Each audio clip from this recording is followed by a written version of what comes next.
time on the bloopers of the month. We got to play to win this game tonight, baby. Yes, ladies and gentlemen, the mics are up. Turn up the volume. The Red, Blacks, and Owls are mic'd up and hyped up. It's Friday Night Football. Hello, Canada. Let's go. On TSA. What you want to do?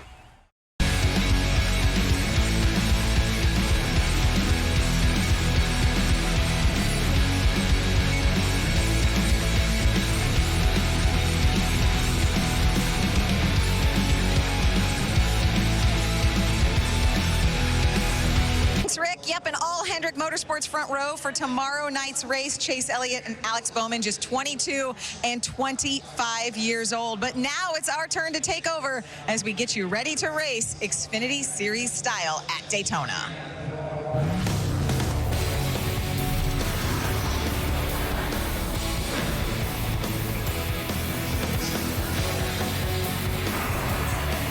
Welcome to Daytona. Our home is the Peacock Pit Box, located this week in pit stall 3. That is near the exit of pit road. Now, stalls 1 and 2 are not in play, so we're really the first pit box that you see. The pole sitter, Kyle Larson, is pitting right next to us. Not technically the pole sitter. They picked pits based on last week, so he does get the first pit stall. Ryan Preece will actually start on the pole, qualifying washed out. A lot to get to with drivers Kyle Petty and our Hall of Famer Dale Jarrett. So, guys, what is the top storyline coming into this race tonight? I think who's going to make a name for themselves here. You know, we've got a lot of opportunities here for drivers that not only have never won here, but haven't won this year that really want to. And I think a couple of names stick out, and one comes to mind is Elliott Sadler, who came so close, closest finish ever here back in February to his teammates. So can he get the job done? But who's going to find a way to get it done against, there's only a few Cup guys in here, so you don't have to worry about that as much, but who can make sure that they're going to be a part of the playoffs come a few weeks? Yeah, this is Daytona. Everybody gets up for Daytona. We talked about it earlier when it rained out qualifying for the Xfinity Series, that it's an opportunity. It's an opportunity for somebody to come here and capitalize on this racetrack and restrictor place. I don't care who you are. I don't care if you're a Cup driver. I don't care if you're an Xfinity driver, a regular or non-regular. This is a place that you can catch people in the right place, put yourself in the right position to win and win big. And I don't care if it's a motorcycle or race cars, whatever it may be, you want to have that Daytona trophy somewhere in your house. Yeah, and only 100 laps, so not a lot of time to get it done. Daytona in July always means a pop-up shower is a possibility. We have seen some precipitation here today. We talked about the fact that it washed out qualifying. So there you see now, looking pretty good. And as we said, a quick race.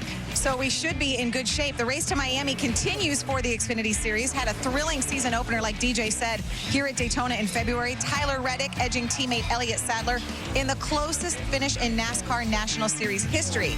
That win made Reddick the first driver to qualify for the playoffs. Since then, Justin Allgaier and Christopher Bell have joined him. As for tonight, the starting lineup was set on owner's points after qualifying was rained out. That means the returning Ryan Preece starts on the pole. 9 of the 12 Xfinity Series playoff spots are still up for grabs. Tonight's race is a big opportunity for drivers on the edge to get a victory, and that puts them in the postseason. Already in because of that win here 5 months ago is Tyler Reddick. He's standing by with our Dave Burns.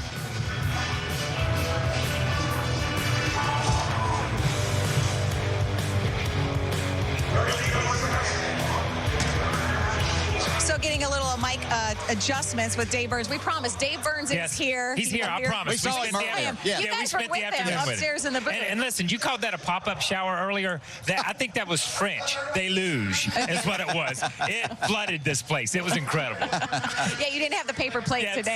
Sorry, we ran out of the truck yesterday. Okay, so we have Dave Burns getting ready to talk to Tyler Reddick. We know we want to hear from his teammate Elliott Sadler. Let's see if we can get to Dave with Tyler right now.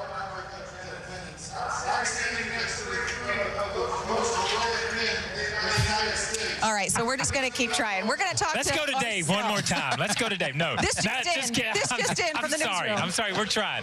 But we can talk about the fact that Tyler Reddick, that close finish, we know Elliott Sadler is sort of going for. As a driver, do you think of that as this is my redemption race, or kind of getting, not revenge because it's your teammate, but just so close to that win for Elliott Sadler? Yeah, you know, and you can see it. We showed a shot, and we showed it yesterday during the Xfinity practice. Elliott Sadler's face and the dejection on his face because it was Daytona back in February. And Elliott wouldn't care. Yeah, you always want to win around the Daytona 500, but I promise you, Elliott Sadler would be just as happy to take home a trophy from tonight. It's just a matter of winning at Daytona. He's done that before. I believe he won one of the qualifying races here in the Cup Series. So he understands that and what it's all about. And he's one of the best plate racers that there have been in a long time. And I'm talking Cup and Xfinity. He understands the whole process, but I think he would probably look. I don't think he comes here thinking that this place owes him anything, but it would be a little redemption if he's able to get there first tonight. Yeah, and I agree. I don't think Elliott's one of those guys that thinks about and says, I got it. That place owes me this. Yeah. Whether it's here, whether it's Indy. We remember Indy a couple of years ago. There's some big races, but I will say this, and Dale mentioned it a couple of weeks ago when we were doing some. My father won 200 races, but he lost 1,000. He remembers those 1,000. He doesn't remember the 200. Elliott remembers what it's like to put himself in that position. The experience that he brings to this race tonight, the experience that he brings to junior motorsports. Tyler Reddick on a little bit of a hot streak. We look at Justin Allgaier. This team is a strong, strong team that feeds off each other. We saw Tyler Reddick last week at Chicago have a great run. We saw Elliott and those guys have good, solid runs. So they bring a little bit of momentum into here. You take that with the experience that these guys have at this place and the speed that junior motorsports have, and they're a force to be reckoned with. Yeah, and there's a lot of places that maybe they go that they take a little bit of a backseat to the Cup guys because of experience and equipment. That's not the case here tonight. All of these guys are very capable of getting themselves in the right position. My favorite saying, just be going forward towards the end. And those last few laps, find yourself going forward. And a lot of these guys understand they can do it. So it doesn't matter if you're a Cup guy or not. You have a great chance of winning this race. It's just a shame that we're not close enough to hear the pit guns or the speakers or any of the That sounds noise. cool to me. I'm telling you. This is a real experience here. That is the experience of the pit box here. Being on the Peacock pit box, you get to hear these guys. We heard Kevin Harvick's team last week right next to it. It's Kyle Larson's team this week. Pretty exciting. Well, yeah, for all we know, Dave Burns may have done that interview, and we just didn't hear it. Yeah, we just didn't hear it because of the pit guns. Because it's so loud where we're located. We're just getting started here as we get you ready to go racing at Daytona.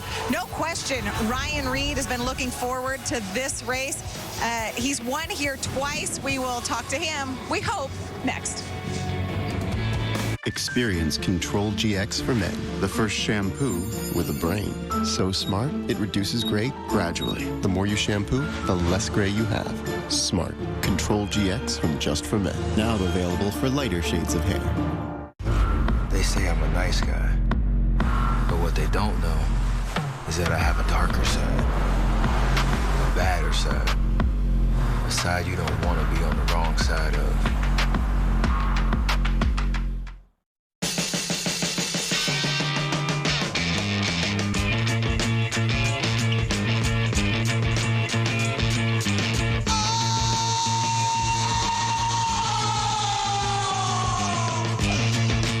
At Canadian Tire, thousands of testers are making sure the latest and greatest products are ready for life in Canada. Today, we're testing the Simonized waterless wash and wax by taking a shortcut to the car show. It doesn't need water, making it easier for car lovers to keep their cars looking great, even on the go. Woo! Nice. Oh, you guys want to try it? For the latest and greatest products, Canadian Tire's got it. The new Double Down Junior in a $5 fill-up. It's the next generation with 2 tenders and bacon. It's just $5, and it's finger-licking good. On the next Amazing Race Canada, teams head to Dawson City, where a detour has them taking a kick at Can-Can. I can do that. While others find their cards just don't add up. Then, it's a modern-day gold rush. Let's go. As they look to strike it rich in search of an express pass. We need this. The Amazing Race Canada Heroes Edition. Tuesday at 8, 9 Mountain. On CTV. Brought to you by Chevrolet, official vehicle sponsor of the Amazing Race Canada. Hey, do you enjoy hearing Dale Earnhardt Jr. each week on the broadcast, and now you want even more? Well, follow us on Facebook, Twitter, and Instagram. Download the NBC Sports app. It gets you closer with alternate camera angles and driver stats. We are talking exclusive access around the track. Visit NBCSports.com. We're soldiers from the 385th Military Police Battalion at Fort Stewart, Georgia. We hope number 22, Ryan Blaney, takes the checkered flag today at Daytona.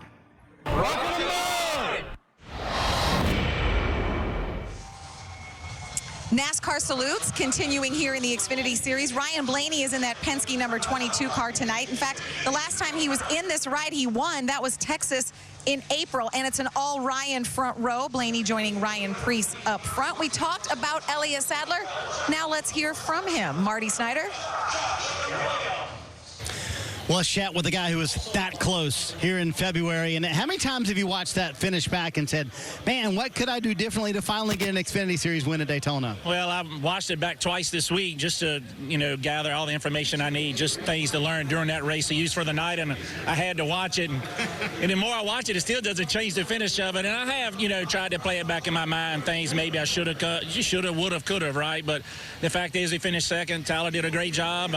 We got a really fast car again tonight. It's the same one we had here in February, and we were so fast with the Talladega again. So we got a great Armor Chili Chevy. I just got to, stay up front, keep it out of trouble, and, see where it brings us. Help us understand the mix of experienced guys like you and young guys who want to make their name and maybe get that first win of the season. How does that mix in the Xfinity Series at a place like this? Yeah, that's a really good question. I think everybody knows this is a place that lends chance to anybody that can win if you're in the right place at the right time. So a lot of young guys looking for their first win, or maybe they're not where they want to be in points. They want to try to make the playoffs. You can be super aggressive here and get yourself in the victory lane. And I think that's where the youth and enthusiasm comes in.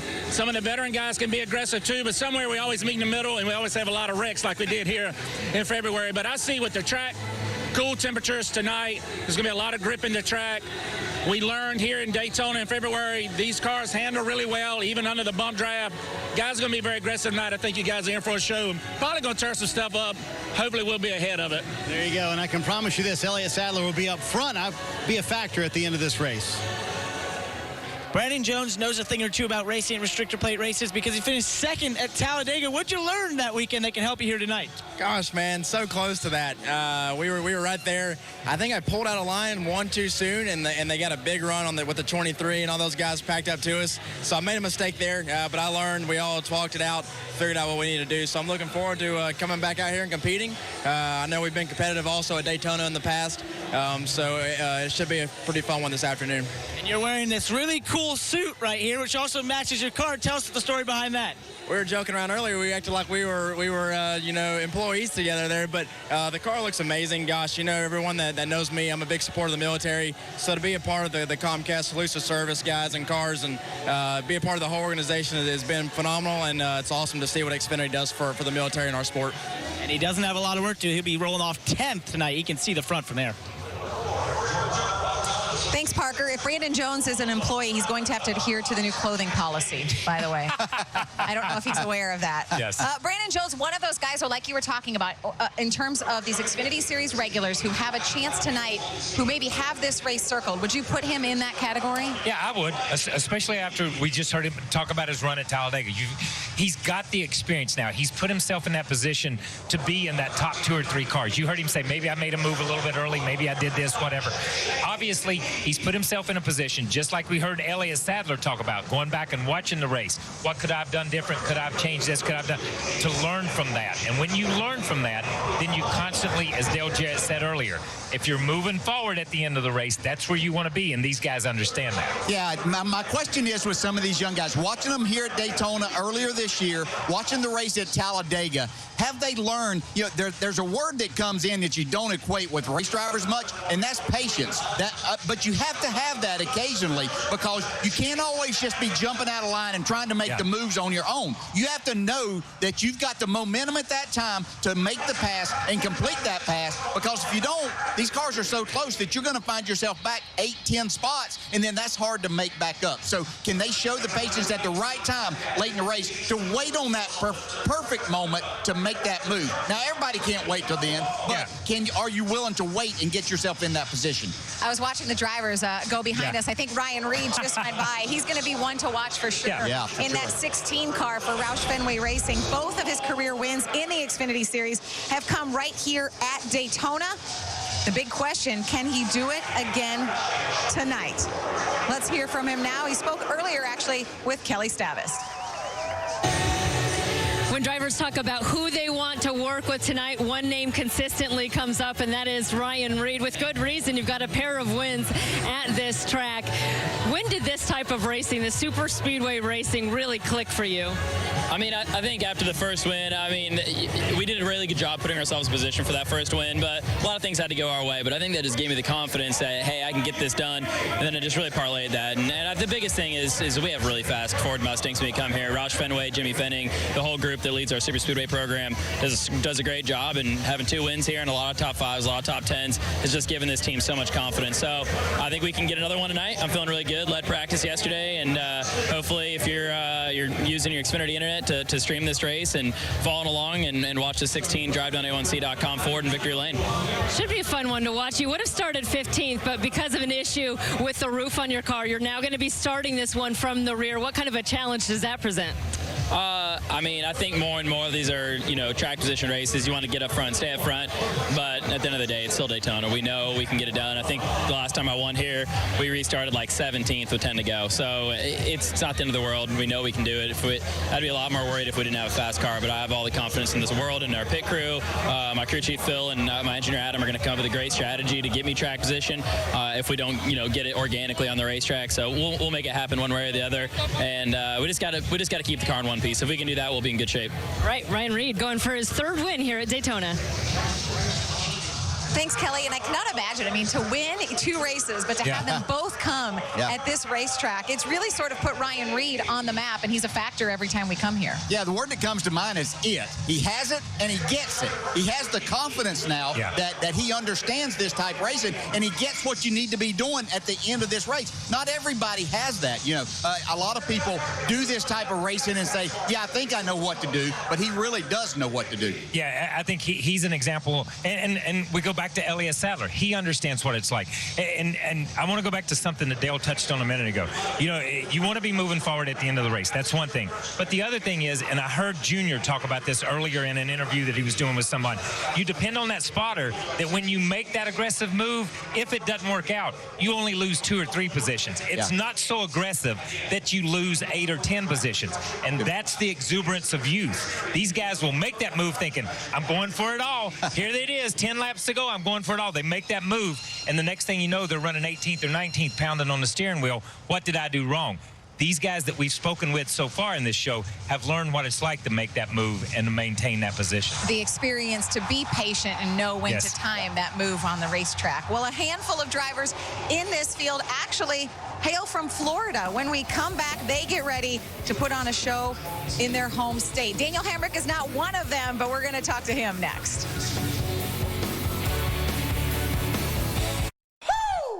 Looking for a hotel that fits your budget? TripAdvisor now searches over 200 sites to find you the hotel you want at the lowest price. Grazie, Gino. Find a price that fits. TripAdvisor. I'm Brian Baumler, and I work hard. So I get asked a lot what I look for in a quality tool for the job site. Well, I need to know it's designed to last. And with a 5-year, 160,000-kilometer warranty, the Nissan Titan has the best backing out there. And with available intelligent around view monitor, the best part is it helps me play hard. Get up to 25% MSRP cash credit on 2018 Titan models during the Titan of Trucks event. And it's the guaranteed lowest price. Love it. Anything stainless? Darker. Techier. Less techy. More. Perfect. We should have started with this one. It's the first one. Boxing Week in July savings on now. The Home Depot. More saving, more doing. I mean, there's no point painting my new place because I plan on moving in like 5, 6, 7 years. Total waste of time. Need a good reason to get started. Buy one, get one free. Offer ends July 8th. Only at your local Deluxe Paint store. Right now at Pizza Hut, get a 2-topping medium pizza for just $8.99. Or as many as you want, so every night can be pizza night. Like tonight, and the next night, and you get it. 2-topping medium, just $8.99 at Pizza Hut. For a limited time, online only. 2 MLS matches with 2 Canadian clubs in action. Sensational! TFC look to get a much-needed road win in KC. Sebastian Giovinco. While the Caps aim for 3 points at home against the Fire. Alphonso Davies, he's got Reyna with him! MLS on TSN doubleheader. He's done it again! With the last kick of the game, Kai Kamara scores! It's been almost a decade since we've worked together. American Chopper is all new. I want to have a relationship with my father. Maybe me and you can do this together. An all-new American Chopper, Mondays at 9 Eastern, only on Discovery. Get NASCAR coverage when you're on the go with NASCAR Mobile. The official app of NASCAR puts race coverage and live in-car cameras at your fingertips. Unlock premium content for free when you download today and get access to listen to driver and team radio communications. Search NASCAR in your app store or visit NASCAR.com/mobile. I'm Daniel Hammer, driver number 21, South Point Hotel Casino Chevrolet. And here's 3 things you don't know about me. 1, I'm trying to take up my hand at golf. Not quite good enough yet, but maybe I'll go knock on Denny Hamlin's door here soon to get some tips. Secondly is my hobby of actually working on race cars. In my pastime, I have some of my own super late models that I like to tinker with and take to the racetrack on occasion. And thirdly, my love for skydiving. I say love, it only happened once, and that was enough for me. He hasn't won yet. It isn't flashy, but he's been marching towards the top of the points for the last 2 months. So bottom line, will the guy who loves skydiving, even though he's only gone once, will he win this year, Kyle?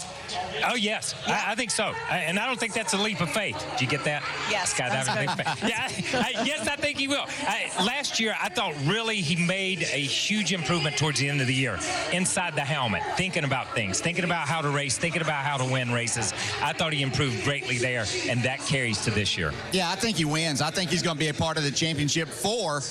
Not sure it's going to happen tonight. If you look, he's had fast race cars, but he hasn't figured out this plate racing to get to the end and have one of those good finishes yet. But he does have a fast car, and that's always a plus. Yeah, starts up front in 4th. You know, there are only 3 Daytona winners in this field tonight. We told you Reddick and Reed are 2 of them. The other, Chase Elliott, he starts 11th tonight. He's on the pole tomorrow. We'll get you ready to race when we return to Daytona. Looking for a great deal on a car? Relax. AutoTrader.ca has thousands of cars from trusted dealers in your area, so we can tell you if it's priced right. We'll even let you know if it's accident-free and only had one owner. Now, how's that for relaxing? Experience the convenience of taking fewer pills in one day. You can take up to 8 Tylenol extra strength, or just 2 Aleve. Aleve, the convenient dosing of just 1 pill every 12 hours. By now, Grace knew Michelle's usual order. Then Michelle saw Tim's salted caramel ice cap with sweet salted caramel drizzle and whipped topping. No problem. Grace has got this. Try Tim Hortons' new salted caramel ice cap today. I'm Brian Baumler, and I work hard. So I get asked a lot what I look for in a quality tool for the job site. Well, I need to know it's designed to last. And with a 5-year, 160,000-kilometer warranty, the Nissan Titan has the best backing out there. And with available intelligent around-view monitor, the best part is it helps me play hard.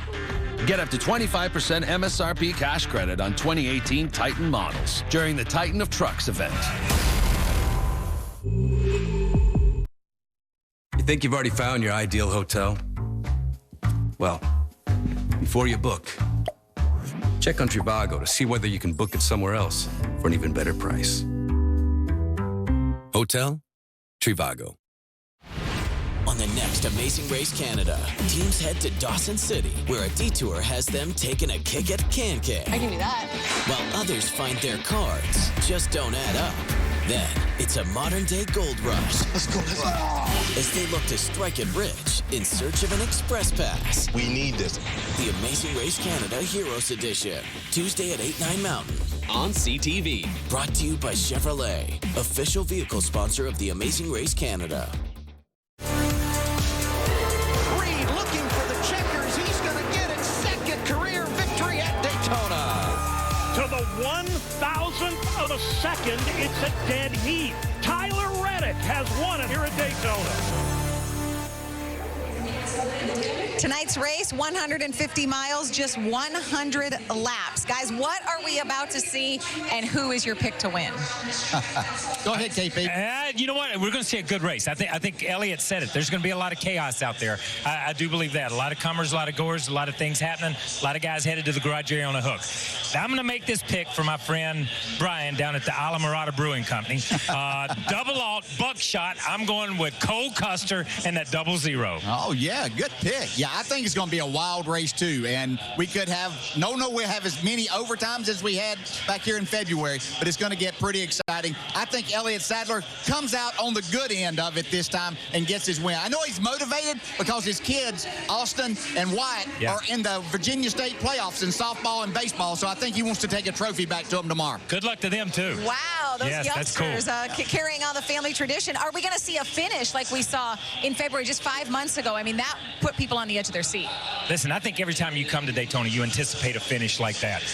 In the Cup Series and in the Xfinity Series, that series in the Xfinity Series, in that race was phenomenal. I'm not sure we'll see anything that close, but it's going to be close. Yeah, I think it's side by side for sure. I mean, again, to say it'd be that close, but I think it's side by side and extremely close. Well, young William Byron won this race last year. Now he drives Jeff Gordon's old number on the big stage. Chase Elliott, Ryan Blaney in this race. Dale Earnhardt Jr. won on this track in this series 6 times. He's just over our shoulder, ready to call this race with Steve Letarte, Jeff Burton, and Rick Allen. On the next Amazing Race Canada, teams head to Dawson City, where a detour has them taking a kick at Can-Can. I can do that. While others find their cards just don't add up. Then, it's a modern-day gold rush. Let's go. As they look to strike it rich in search of an express pass. We need this. The Amazing Race Canada Heroes Edition. Tuesday at 8, 9 Mountain. On CTV. Brought to you by Chevrolet, official vehicle sponsor of the Amazing Race Canada.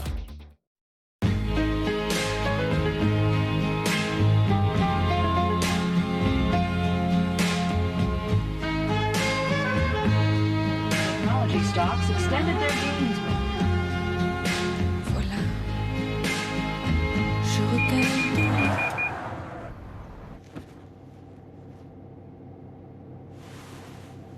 Toyota Safety Sense, standard on Corolla.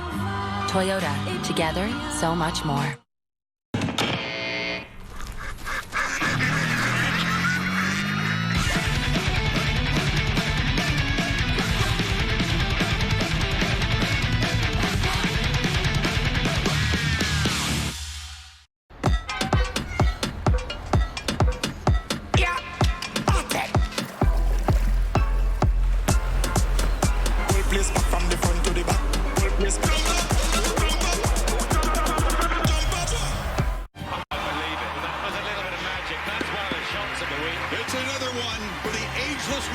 Possibly the greatest grass court player in history. I believe men of talent have a part to play in the war to come. We have this dirty secret. Right now, my dream's all about deals and dollars.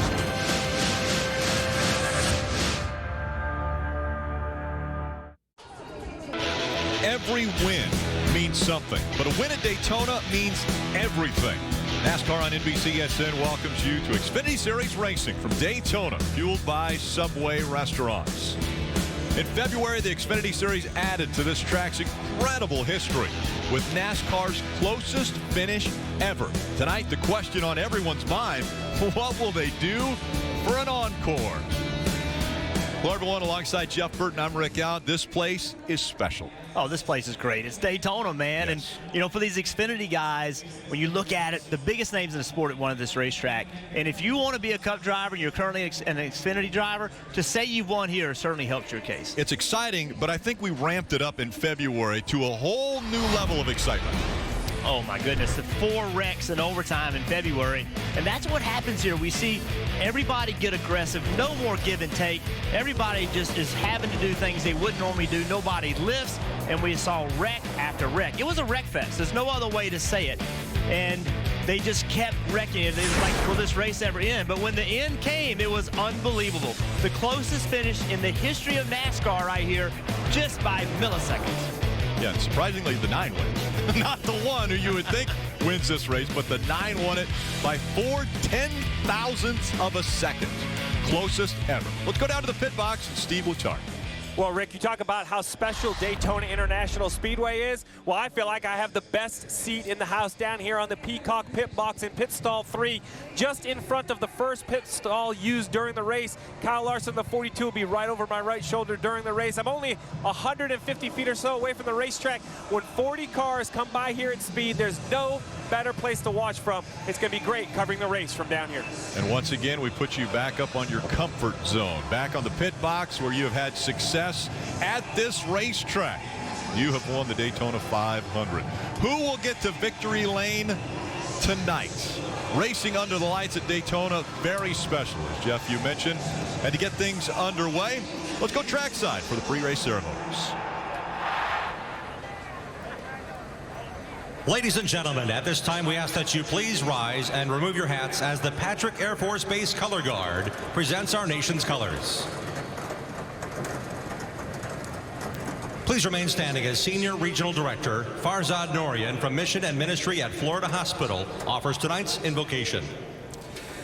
Dear Lord God, we take a moment this evening to acknowledge you and ask for a sense of your presence to be with us tonight. Please protect and bless the drivers in the race tonight, the crew members, the officials, the fans, and their families. And Father, please protect and bless our men and women in military and law enforcement who serve this country every day.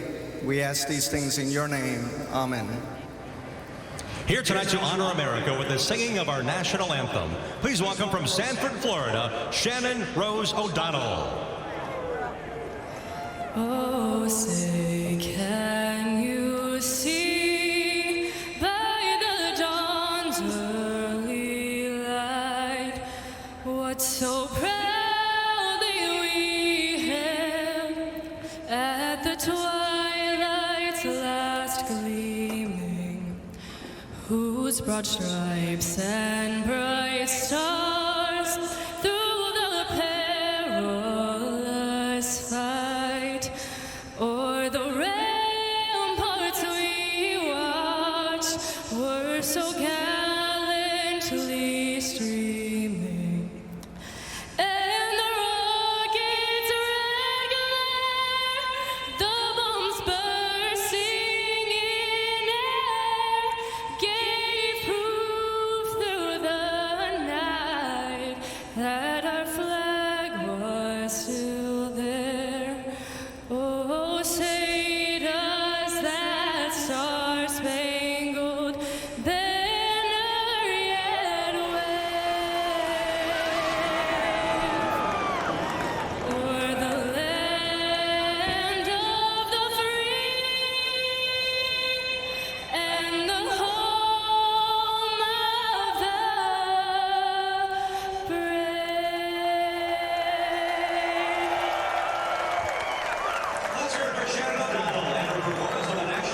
Time for the drivers to climb into the cars.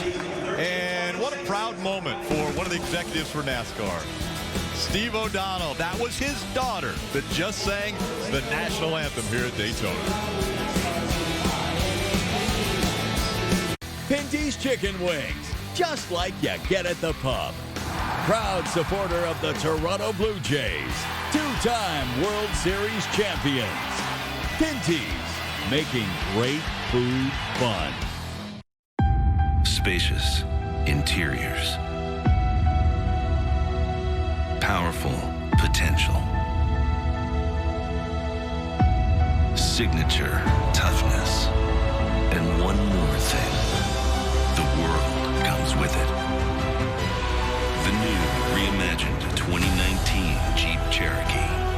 Right now, get 0% financing for 72 months, plus $3,500 in total discounts.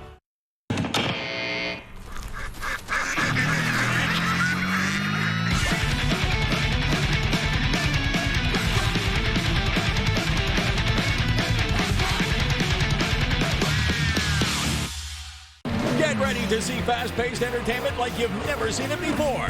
The 2018 NASCAR Pinty Series hits the streets of downtown Toronto at Exhibition Place. Don't miss the Verizon IndyCar Series on Sunday and Saturday's main event, the Pinty's Grand Prix of Toronto. Off-track action includes interactive games, live entertainment, charity events, food trucks, and something for everyone. Tickets start at $40. Kids 12 and under are free. The Honda Indy Toronto, July 13th to 15th at Exhibition Place. Get tickets at HondaIndy.com. And it's a guaranteed lowest price. Love it.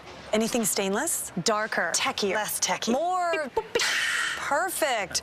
We should have started with this one. It's the first one. Boxing Week in July savings on now. The Home Depot. More saving, more doing. Need a change of scenery? The Kayak Explorer tool shows you the places you can fly on your budget, so you can be confident you're getting the most bang for your buck. Aloha. Kayak. Search one and done. So I really don't want one of those cookie cutter financial plans. I get that. That's why we'll help you find a way to invest that's just right for you. Kind of like your coffee is just right for you. Yeah, but this is a half-calf non-fat soy latte. Exactly. With extra foam. Yep. Shot of vanilla. Sure. Extra hot. It's what we do. You can make a financial plan that's just like this for me. Except we'll get your name right. Wandy. Wandy? Oh, you're good. A plan as personalized as your coffee. That's the BMO effect. BMO, we're here to help. Reed looking for the checkers. He's going to get his second career victory at Daytona. To the 1,000th of a second, it's a dead heat. Tyler Reddick has won it here at Daytona. It's the NASCAR Xfinity Series Racing. From Daytona, this telecast presented by Subway. Let's go trackside now to Parker Kligerman. Thanks, Rick. Last week, Cole Custer finished third, but his team said it was one of the best races they've ever seen him drive. Why? Because he was so aggressive on the restarts. Expect him to take that aggression here to stay at the front of this pack all night at Daytona, Kelly. Two-time Daytona winner Ryan Reed is certainly one of the favorites here tonight. Well, he's lined up 15th now. He's going to have to start from the rear after unapproved adjustments. That doesn't seem to have hurt his confidence. Ryan told me if he can't get to the front organically, he trusts his crew chief and spotter to help do it on strategy. Watch this red and white 16 car as he tries to push his way to the front, Dave. Kelly, since the playoff-making win in February, the 9 team has struggled to put entire races together. And in fact, last week at Chicagoland, Tyler Reddick crashed. Tonight, they hope for some more Daytona magic to get their season working in the right direction. Marty Snyder? Hey, Dave, when the Team Penske Cup Series drivers sat down to pick out their Xfinity Series schedule at the beginning of the year, Ryan Blaney picked this race. I asked him a moment ago why he picked this race. He said, one simple reason, more experience with my spotter, Josh Williams. 250 miles tonight will help me for 400 miles tomorrow night. He said, I feel like that's something I have been missing. Rick? Thank you, Marty. And Jeff, when you look at these guys get strapped in, is this the most nervous you will be in a race car at Daytona before the engines fire? Nerve-wracking. Daytona and Talladega, we just saw 4 wrecks in overtime. These guys have to know that wreck's coming, and it's just the odds. They just stack up on you, and you're 3 wide, 2 wide. You know you're going to have to be aggressive. You're going to win this race. When you get aggressive with that many cars in a small spot, you can expect to be in a wreck. I know in every sport you get those butterflies. You want to get things started. You want to get going. You want to be out on the track. You want to get in your comfort zone. Your office is what these drivers do. And really, it's been a long day. I mean, all they did was they were going to qualify. It rained it out. So the only thing they've done all day long is sit and think about what can happen tonight, good and bad. And everybody has to be on their A game. Coming to pit road, the crew members, drivers, crew chiefs with their calls, everyone has to do a perfect job if you want to get to victory lane. Let's fire the engines. Let's go trackside for the command. Race fans, it's time for the most famous words in motorsports. Here to give the command to start engines, please welcome Winn-Dixie District Manager, our Grand Marshal, Greg Stanford. Drivers, start your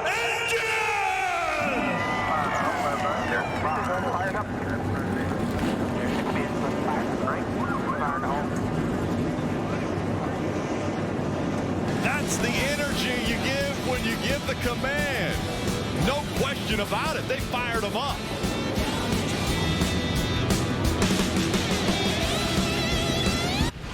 On the next Amazing Race Canada, teams head to Dawson City, where a detour has them taking a kick at Can-Can. I can do that. While others find their cards just don't add up. Then, it's a modern-day gold rush. Let's go. As they look to strike it rich in search of an express pass. We need this. The Amazing Race Canada Heroes Edition. Tuesday at 8, 9 Mountain. On CTV. Brought to you by Chevrolet, official vehicle sponsor of the Amazing Race Canada. Down in seconds. 3, 2, dagger. Gatorade Frost, cool as ice. The new Double Down Junior in a $5 fill-up. It's the next generation with 2 tenders and bacon. It's just $5 and it's finger-licking good. Did you know that a dirty CPAP system can make you sick? If you knew what could be growing in your mask and hose, it would keep you up at night. Now, SoClean.com has released the world's first automated hands-free CPAP cleaner and sanitizer. SoClean is fast, effective, and hands-free, killing 99.9% of all CPAP germs. Try SoClean now through this special TV offer free for 30 days. Just call 800-857-8760. My health has improved. It's simple to use, and I'm not worried about infections. SoClean works on most CPAP machines and popular masks, destroying CPAP bacteria and germs without the daily hassle of washing your system by hand. Just place your mask in, close the lid, and walk away. Voila, sanitized and ready to use. Try SoClean risk-free for 30 days. This is a limited-time offer. Call now, 800-857-8760, or visit SoClean.com today.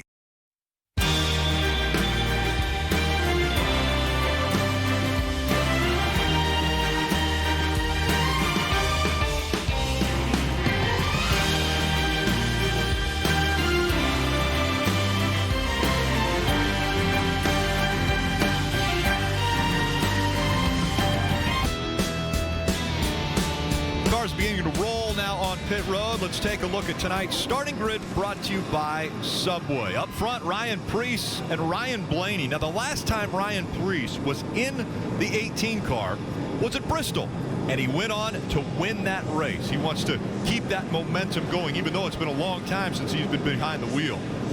Cole Custer, Daniel Hemrick making up row number 2. Hemrick, he's a guy that if he wins the race, you'll see a little acrobatic backflip when he gets out of the car. Row 3, Elliott Sadler. Christopher Bell. Christopher Bell, probably one of the hottest drivers right now in the Xfinity Series. Yeah, row 4, Kyle Larson. Crazy race last week. Starting next to Tyler Reddick, who won this race in February. Row 5, Justin Allgaier. Starting next to Brandon Jones. Runner-up at Talladega, the most recent restricted plate race. And behind them in row 6, Chase Elliott won this race in February. Starting next to Ryan Truex. Yeah, row 7, we have some RCR teammates, Matt Tifft and Shane Lee. Think of Shane Lee, a local kid from Newton, North Carolina, only his 5th Xfinity start, his first ever here at Daytona. If you're looking for a young guy to cheer for, I think he's the one you should look for. Back here, Mr. Daytona, Ryan Reed, a 2-time winner. Can he make it 3 at the world's most famous racetrack? And as the names continue to stroll, think about this, guys. Dale Jarrett, a Hall of Famer, he talks about what Daytona means to him and meant to him in his career. All these young men getting their starts down here in their 20s. What going to Daytona Victory Lane would mean to them. Obviously, very exciting for these drivers to have this opportunity. Let's chat with one of them. Christopher Bell is allowing us to talk to him on the radio. Jeff? Hey, Christopher. It's NBC Group. You with us? Yes, sir. But we've been watching replays of all the action from here in February. Are you nervous starting this race? Nervous, no. Apprehensive, probably a little bit. I didn't make it very far in the February race, so that's goal number 1, to make it a little bit further than that one. All right, so you said you're going to try to make it further. Exactly how do you miss that wreck? I don't know, man. You got any tips for me? Daytona hasn't been good to me in my career, so I'm trying a different strategy every time I come here. Well, Junior's going to join us in a little bit. Maybe we'll get him to talk to you because he's better than me. But good luck tonight, guys. Have fun. Thanks. He sounded so enthused. He's like, that was no advice at all. I was looking for maybe some insight as to how to stay out of those wrecks. Green flags coming up. We come back. NASCAR on TSN is brought to you by Honda Indy Toronto, taking place on July 13th through 15th at Exhibition Place. Get tickets at HondaIndy.com. Get ready to see fast-paced entertainment like you've never seen it before. The 2018 NASCAR Pinty Series hits the streets of downtown Toronto at Exhibition Place. Don't miss the Verizon IndyCar Series on Sunday and Saturday's main event, the Pinty's Grand Prix of Toronto. Off-track action includes interactive games, live entertainment, charity events, food trucks, and something for everyone. Tickets start at $40. Kids 12 and under are free. The Honda Indy Toronto, July 13th to 15th at Exhibition Place. Get tickets at HondaIndy.com. What do I want from my hotel? Well, that depends. On my business trip, I want to be online and then offline. Weekend getaway, I want to stay in the heart of the city and enjoy my espresso at breakfast. Summer vacation. Every trip is unique, and your hotel should be too. With Trivago, you can find your ideal hotel easily and for the best price. Hotel Trivago. Spacious interiors. Powerful potential. Signature toughness. And one more thing. The world comes with it. The new reimagined 2019 Jeep Cherokee. Right now, get 0% financing for 72 months, plus $3,500 in total discounts. It's time to bring the action. Green flag in the air. This is it. This is the new NASCAR. Oh, what a thriller. He has once again shown his dominance. TSN, you know what time it is. There's another highlight reel play. That's why he's on my fantasy team. Get you out of your seat. Yeah, how many fantasy points I get for that?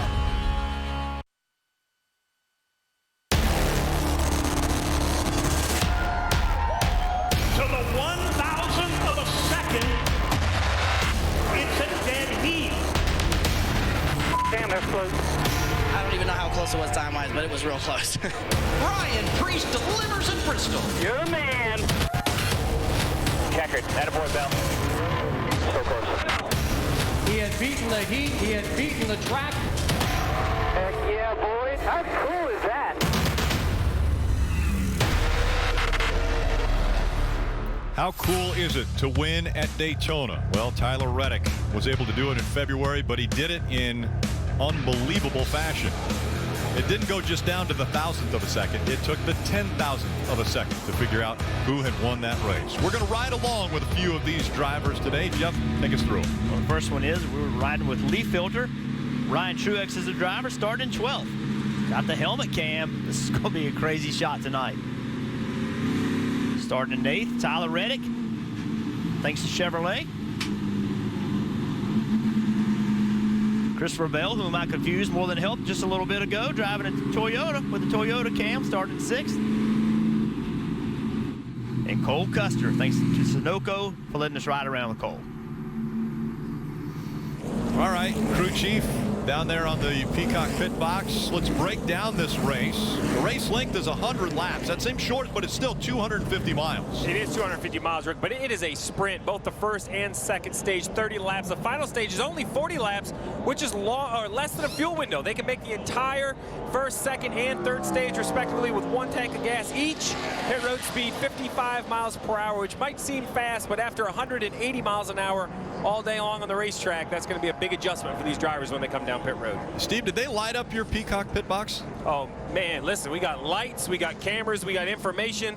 This is the place to be. I've been trying to tell you all to come join. I've actually got a buddy of mine. He couldn't stay away, Rick. Look, Dale Jr. decided to come. I told him how good of a seat it was, and here he is. Yeah, this is an awesome seat. I've watched a few races from the pit boxes, obviously, and knew this is where I needed to be tonight. You gave me the opportunity to come up here, so here I am. We're going to have fun, talk about some drafting, See who can come out on top tonight. Should be an exciting race. So Dale Jr. joins us. You're not wearing a tie. Nope. And you got lights on your pit box. Things are changing. Things have gotten fancy. Telling you. I have got a collared shirt on, man. I know, that's a big, I was going Give me a to little say, break. this is a big adjustment. Stepped up from your Mark Martin t-shirt that I saw Gotta you give had Mark earlier. Martin some love, man. Hall of Famer, he deserves all the love everyone gives him. Field 2x2 making their way through 3 and 4. Again, chasing after the top two, Ryan Preece and Ryan Blaney. Of course, Blaney will be doing double duty, as will Kyle Larson and Chase Elliott, three of the Cup drivers that are making a visit now to the Xfinity Series for this race. 250 miles, 100 laps in front of these drivers. Field now in the hands of Ryan Preece. Making their way through the tri-oval. The Coca-Cola Firecracker 250's underway.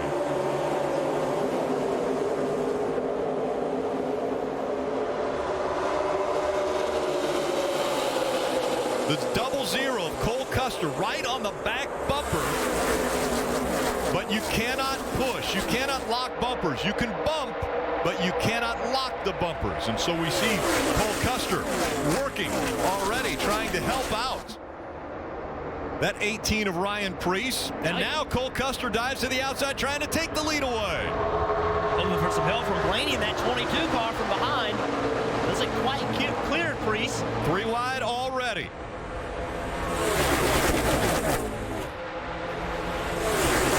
Tyler Reddick in the 9 moved up high. Coming through the tri-oval at full speed now. We'll see how they do. A lot of drivers say that this is the most difficult place on the track when you're 3 wide.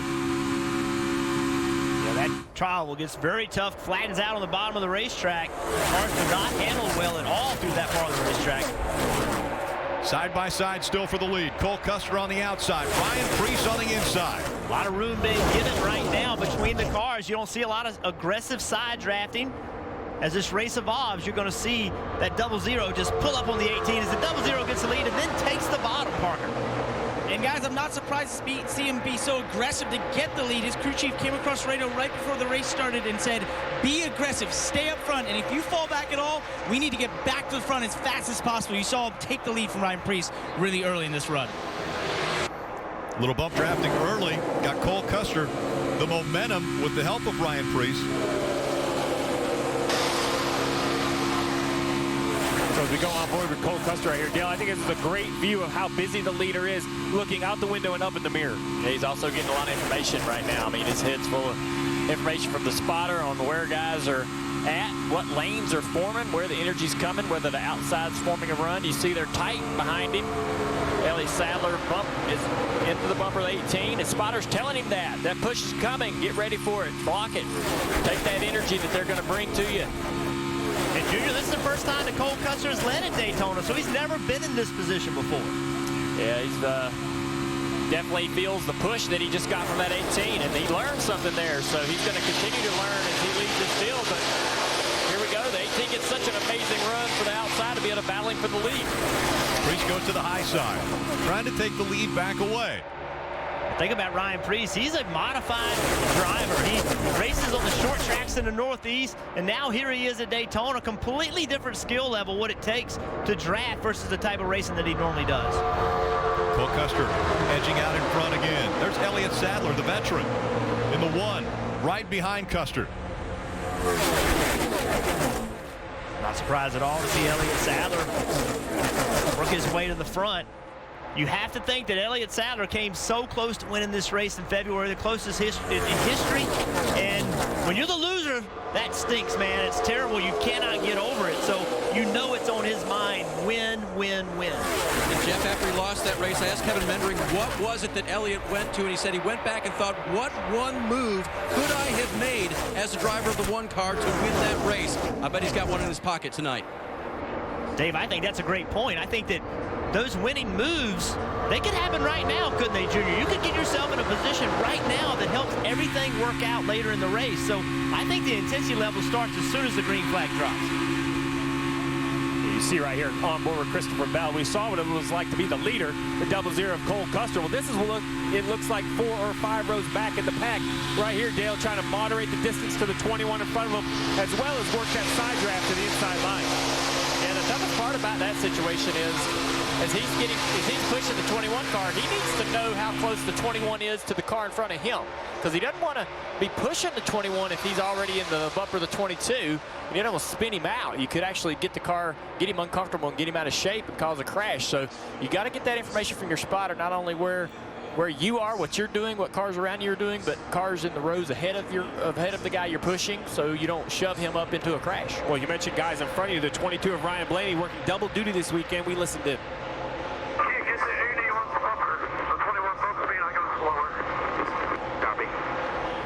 So that's what you talk about. It sounds like his car just doesn't pull up to the car in front of him like he wants. He expects more help. You see the 21 right on the 22's rear bumper, but right here, the 22 thinks he should be able to pull up to the rear bumper of the 18. Marty. And Rick, speaking of that 22 car and Ryan Blaney, exactly what Stephen Jr. were just talking about is what he told me that he wanted to run this race for. Junior, he said, the biggest thing for me is hearing my spotter, Josh Williams, learning what happens with him and us building a better rapport. That's why I'm running this Xfinity Series race. So early in January, he raised his hand and said, I want to run a restrictor plate race in the Xfinity Series. First time he's ever done that since he's been in the Cup car. Well, it's only lap 7 here at Daytona, but the action has started early. Ryan Reed trying to work himself up from the back of the pack, 3 wide. Close to a wreck early here at Daytona. NASCAR Racing is brought to you by Toyota Trucks. Seeing opportunity where others don't is an act of truck. We took the Camry and we reimagined, explored, crafted, and transformed. It all comes together seamlessly in the beautifully transformed, all-new 2018 Toyota Camry.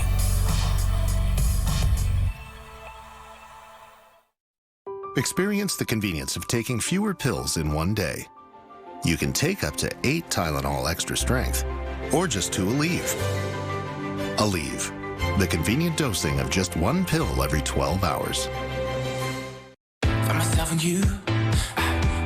Elite Singles, the leading dating site for highly educated singles. Register today to love again at elitesingles.ca. A service provided to you by Affinitus. Must be 18 or older. Free to try. If you're looking for a new car, you'll love autotrader.ca. Down here, we have the largest selection of new cars in Canada with the most makes and models. So for great deals from trusted dealers, visit autotrader.ca. That's a lot of new cars.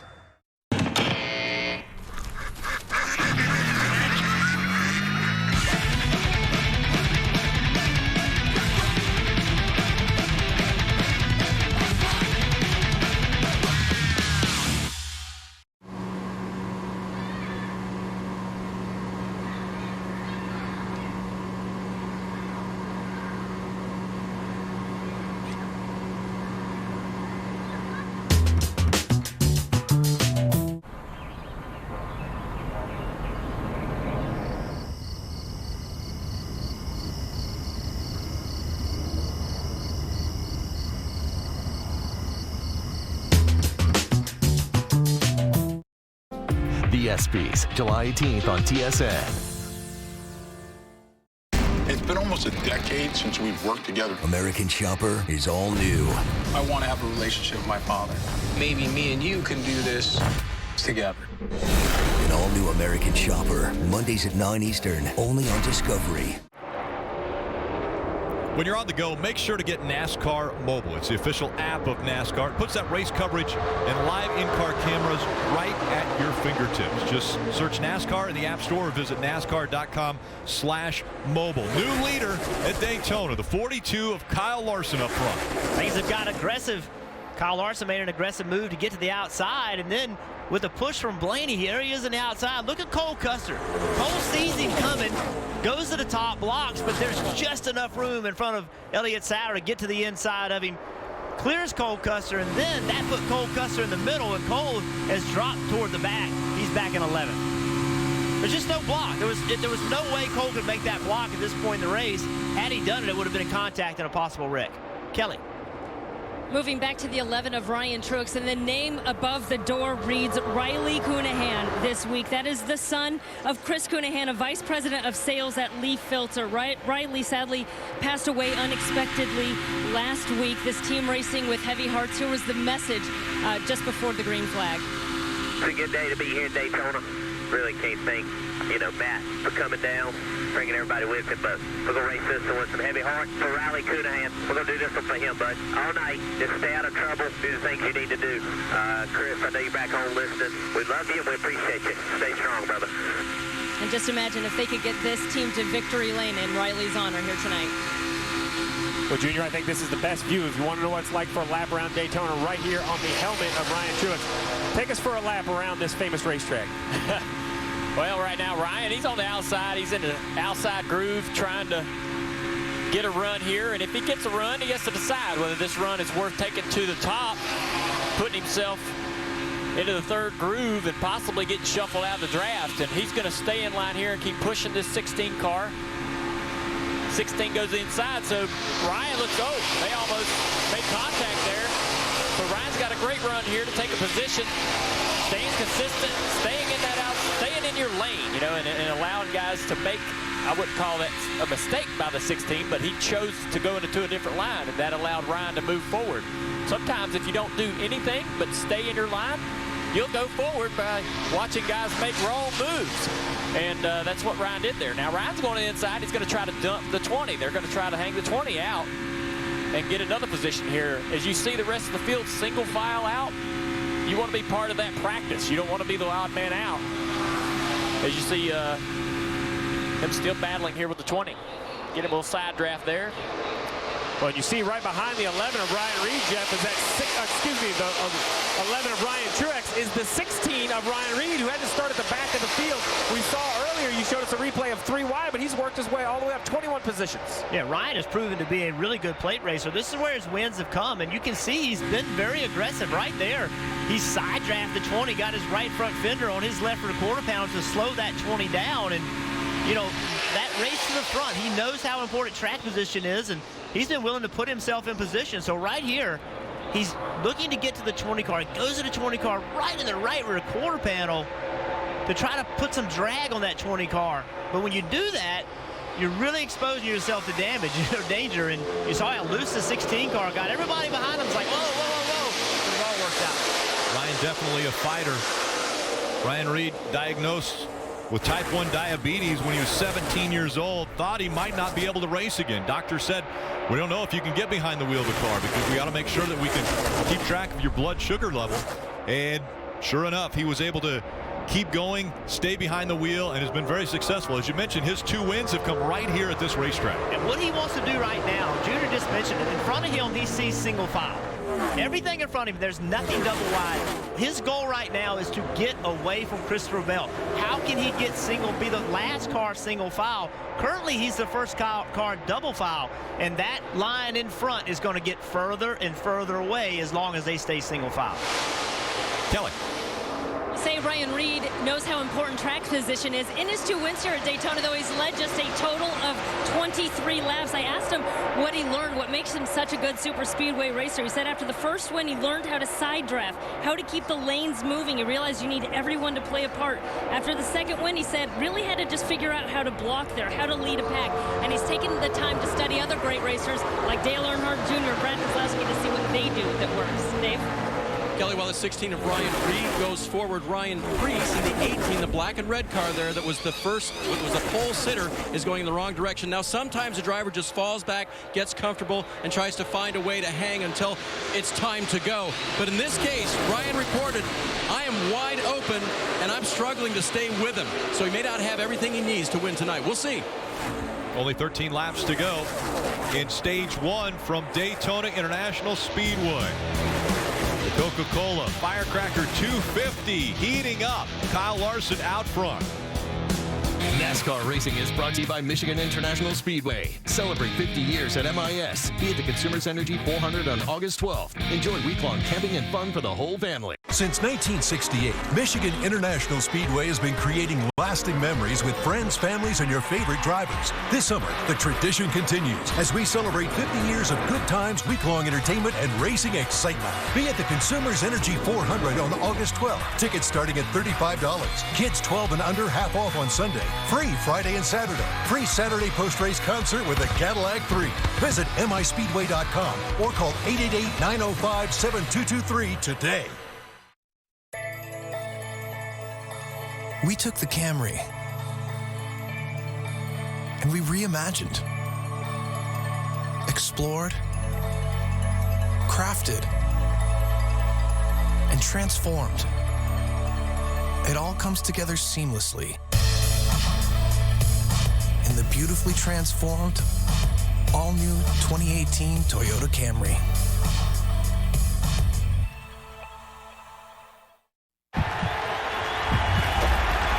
Ready, set, gone.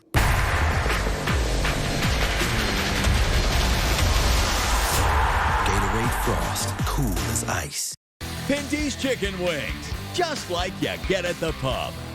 Proud supporter of the Toronto Blue Jays, two-time World Series champions. Pinty's, making great food fun.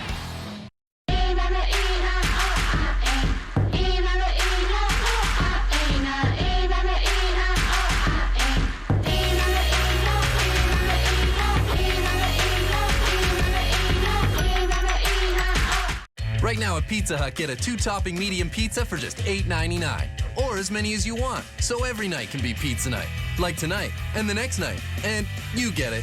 2-topping medium, just $8.99 at Pizza Hut. For a limited time, online only. Nice to see him back to his competitive best.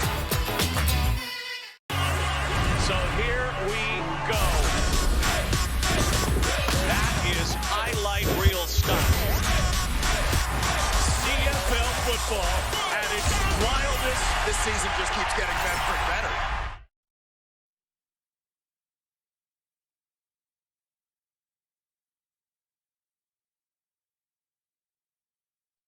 Experience the convenience of taking fewer pills in one day. You can take up to 8 Tylenol extra strength, or just 2 Aleve. Aleve, the convenient dosing of just 1 pill every 12 hours. Presented by Subway.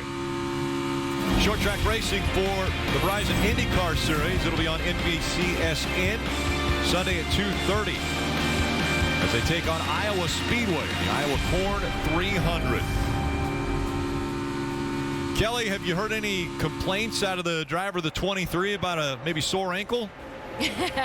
Nothing on his ankle. He says he's trying to be low-key about that, but in case you missed it, Chase Elliott did sprain his ankle. Sounds like falling into a pool on the 4th of July, but he said he's okay, good to go. X-rays came back clean. The news with the 23 car, of course, that's Chase Elliott pulling double duty this weekend, but here in the Xfinity Series, he doesn't have his usual spotter, Eddie DeHaan. Instead, he's using Clayton Hughes. That's the team's usual spotter. Eddie DeHaan is the spotter for Justin Allgaier in this race. The team says it's helpful that they have the consistency because that helps them communicate crew chief to spotter. But I've got a question for one of our drivers, Dale Earnhardt Jr. Just how tricky is that to work with a new spotter on a super speedway like this? Yeah, it can be tough, especially when you're used to one guy on the Cup side and you have a great rapport and great, energy and the information. That guy knows what you like to hear. So he's working with somebody who he's never worked with before. Even though the guy has the experience, he might use different terms for how you are 3 wide or where guys are on your quarter panels or how close guys are side drafting, how close the pack is behind him.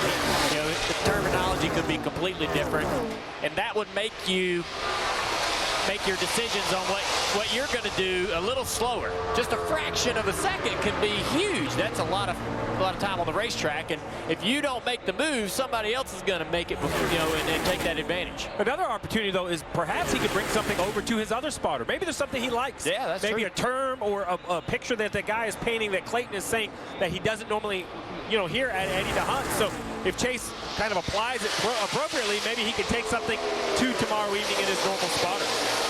Yeah, I think it's interesting. I had a conversation with several spotters last week, and we're starting to see in the Xfinity Series, the spotters are staying with the team. And the spotters are giving so much information to the crew chiefs now that the crew chiefs want their spotter. That's a major shift. We haven't seen that in the past. The spotters are with the drivers.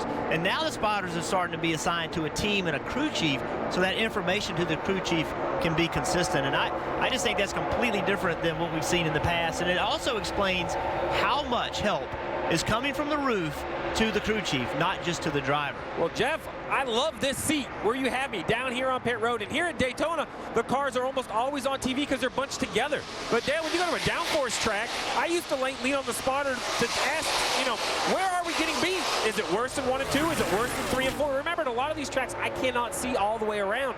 So if you're not lucky enough to be one of the leaders, it's hard to see your car maybe every single lap. So that spotter can be my second set of eyes. And what he may do is give me information that will let me ask you the right question, and then you'll give me the right information. I know you guys know this, but even a comfort level just being yourselves. Before the race, Justin Allgaier and Eddie DeHunt, who Kelly mentioned, were just kind of hanging loose, cutting up. I mean, Justin even said, I'm kind of bad at jokes on the radio, but Eddie gets them, and they just kind of have fun together, so that's important too. It is important to have fun, but I think the intensity level is getting ready to pick up right now. It's 4 to go before the end of this stage. And what's happened is this front group has driven away from the second group. 2 3/4 seconds. Look at the gap. So what that does is that means that second group is not going to catch this first group unless this first group starts to mix it up for the stage win too soon. But if they wait for 2 or 3 to go, this second group can't catch them. So I think that opens the door for an aggressive move to be made by that front group. Daniel Hemrick's running 9th. He's the last car in that front group. Where do you think an aggressive move is going to come from coming to 3 to go for the end of this stage? Yeah, with 3 to go, is this a great opportunity to learn when you get out of line, to try to take the lead away so that you don't have to learn it at the very end of the race when the checkered flag's about to fly? Make a note real quick, the 5 car, Michael Annett, he just hit pit road right here. They're going to shut pit road the next time by. He's going to try to hit pit road, get his changes done. Hopefully everybody pit the next time, and he'll be the leader when they go green. So out front, it's Kyle Larson and Chase Elliott, Elliott Sadler, Justin Allgaier, Ryan Blaney, Matt Tiff, Austin Cindric, Cole Custer, and Daniel Hemrick. They are the 9-car pack that has separated themselves from the rest of this field. So the key is, how do you make a move, Junior? That's the whole thing. Everybody wants to win a stage. So how do you do that? Everybody's running wide open. You're going to have to lag back a little bit and try to get a push and then propel you next to someone. Yeah, I think you can lag back. One of the things that I often see Chase Elliott do is he just moves around. He just turns. He just goes around and moves around behind the cars that he's following. And like that, he's going a little bit higher there. That backs him up to the 1 car without him actually having to lift. He just went a longer route. And that backs him up to the 1 and then pushes him down this back straightaway. And he keeps doing those things. And eventually, a run will develop that's actually strong enough for him to maybe try to make a move on the 42. Coming up on 1 to go in stage 1, Kyle Larson. Can he stay out in front? Will somebody get a run, a push, a bump that will send them up to contend for this win in this stage? Currently, there's such a gap between all the cars. I don't see that can happen. To get something happening, you've got to at some point get close to a guy so you can hit him, propel him to the front. Right now, there's a gap between every car, Junior. I just don't see where a run's coming from. One of Elliott Sadler was closing the gap on that 23 of Chase Elliott down the backstretch for the final time in stage 1. Kyle Larson's going to hug that double yellow line. You can't go below it at any time to advance your position. As they come out of 4 and into the tri-oval, Slow car in front of him, but Kyle Larson easily takes stage one.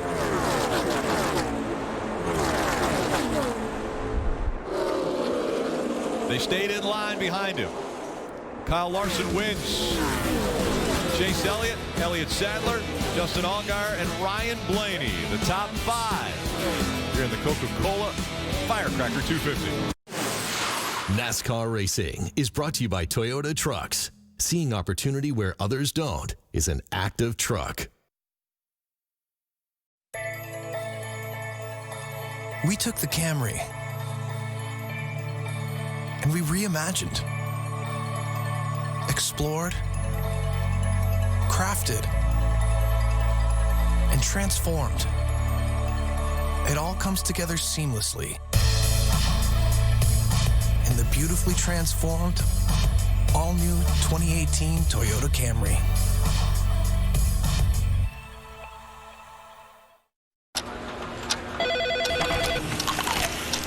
Need a change of scenery? The Kayak Price Forecast tool tells you whether to wait or book your flight now, so you can be confident you're getting the best price. Giddy up. Kayak. Search one and done. And it's the guaranteed lowest price. Love it. Anything stainless? Darker. Techier. Less techy. More. Perfect. We should have started with this one. It's the first one. Boxing Week in July savings on now. The Home Depot. More saving, more doing. 1, 2, 3, 4. In Japan, we have embraced many things from the West. We honor them. We celebrate them. And master them. In return, we offer something for you to enjoy. Sapporo, Japan's oldest beer brand, now brewed and enjoyed around the world. And our way of saying, arigato. Hear that sizzle? Red Lobster's Lobster and Shrimp Summerfest is back with lobster and shrimp together in so many new ways, like new cedar plank seafood bake, roasted to perfection, or new Caribbean lobster and shrimp. But hurry in, this event ends July 8th.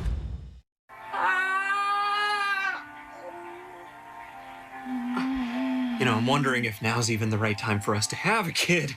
I'm not sure we're ready, financially. Lock it up, Rob! Just check your credit score for free at borrowwell.com. They make it easy to monitor, and they give you great tips on how to improve it. Guys, I think I'm crowning! Oh, crown me king of the credit scores? Yeah!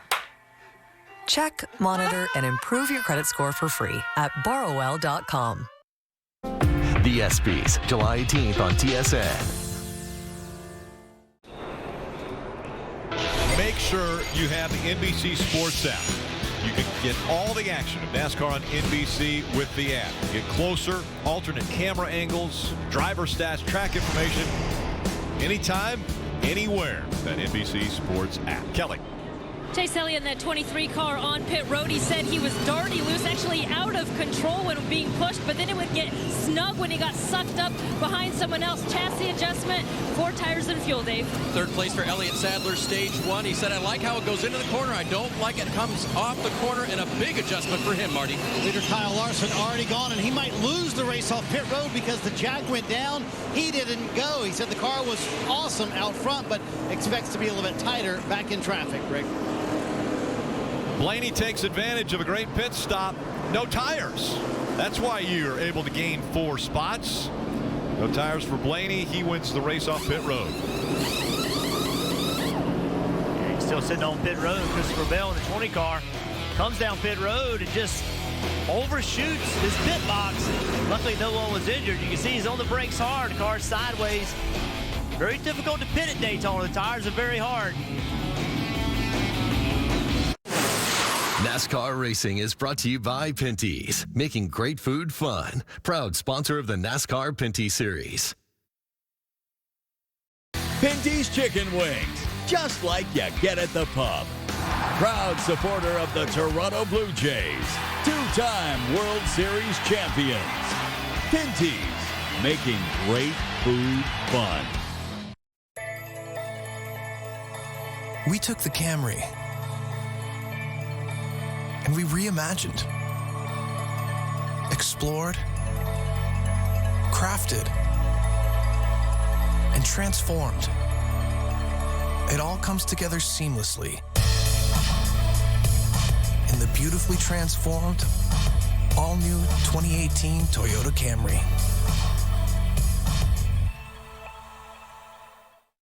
Did you know that a dirty CPAP system can make you sick?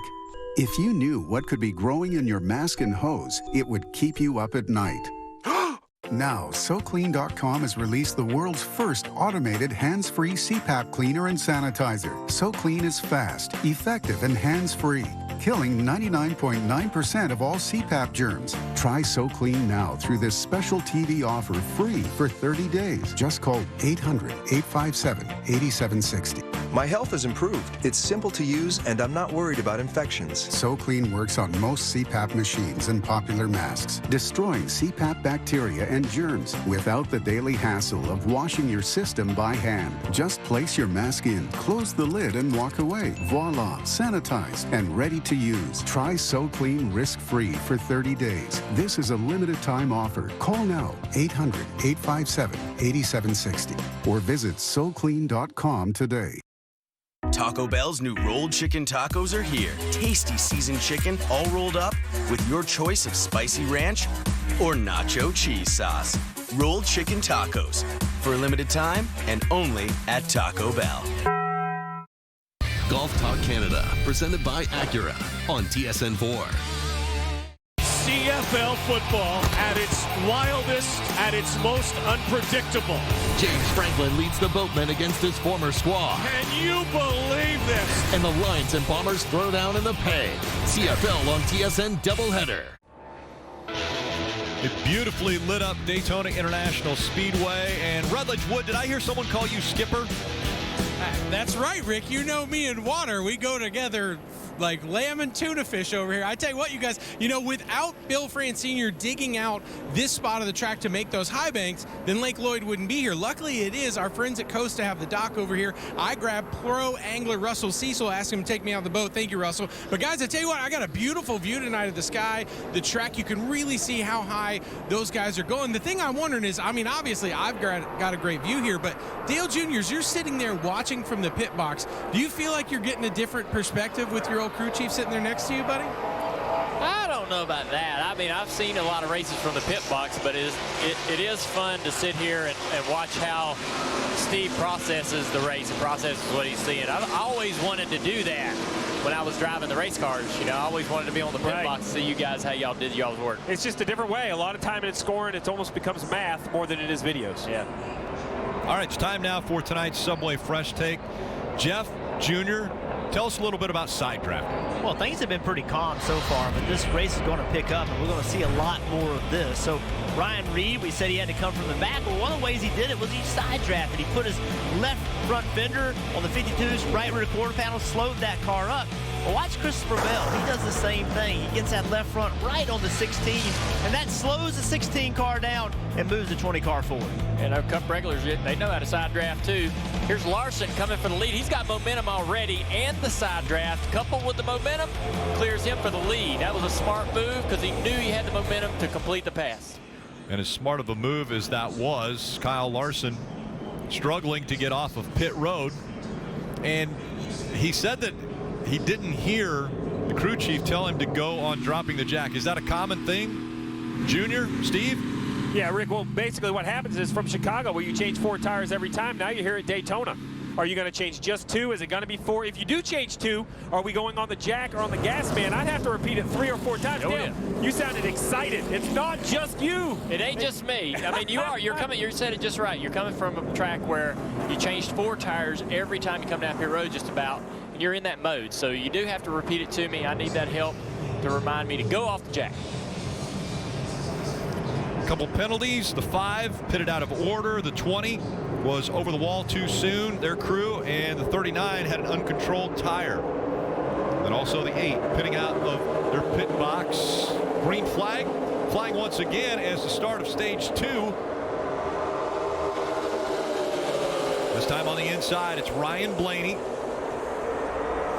Outside of him is the 42 of Larson. 60 of Cindric there in second. Pushing his Ford teammate, Ryan Blaney. And Austin Cindric, just 19 years old. That young man definitely showing promise. He wants to be one of the drivers where names are made in this series. And what NASCAR will do is they'll go back and look at that. They can go back and watch replay and see if he was pushing him or just bumping up against him. If he locks his bumper and just pushing him, they'll black flag him. They'll bring him in for a stop and go, for a pass-through rather. But, you know, we won't know that until NASCAR gets a chance to review it. And now that outside line starting to move once again. Kyle Larson out in front of the high line. Right behind him, the 2 of Matt Tifft. Kyle Larson has proven to me that he's got the fastest race car. I think he's been able to maneuver his car, put it in position. You can see right now he's on the outside lane. He's really not getting a lot of help. A little bit of help coming down from Tifft, but look at the gap. Look at the difference on the inside line and the bottom line. But the 52 of Larson's able to hang in there pretty well without much help.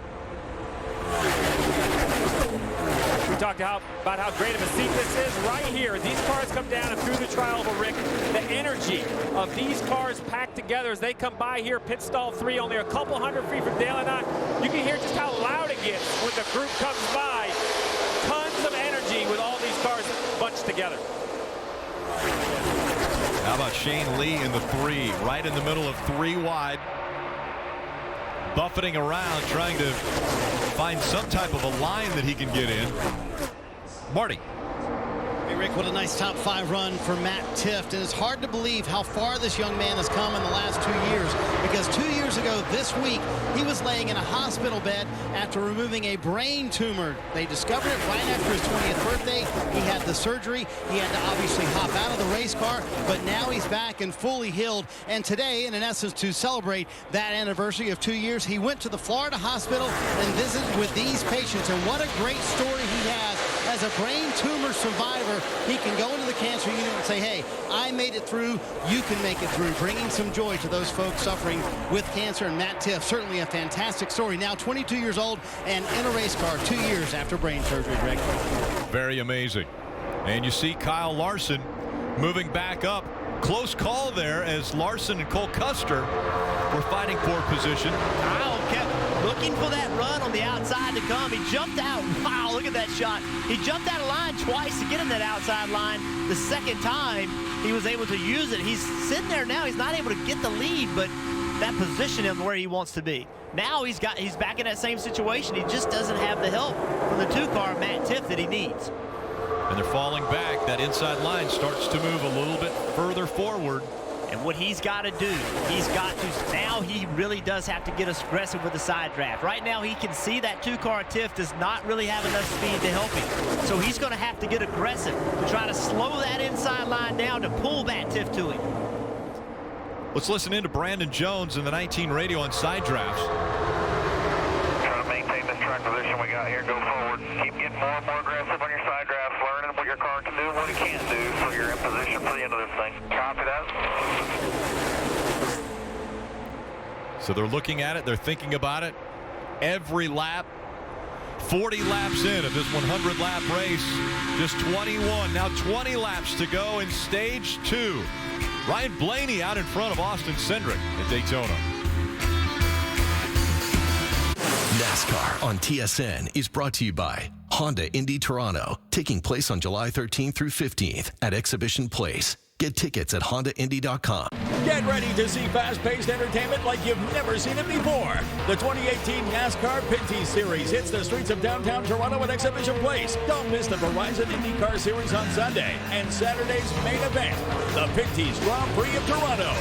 Off-track action includes interactive games, live entertainment, charity events, food trucks, and something for everyone. Tickets start at $40. Kids 12 and under are free. The Honda Indy Toronto, July 13th to 15th at Exhibition Place. Get tickets at HondaIndy.com. We took the Camry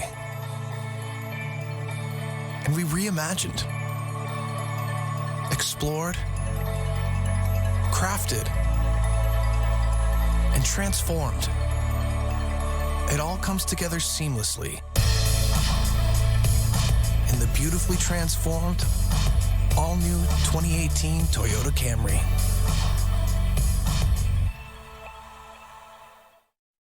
I'm a breakfast person.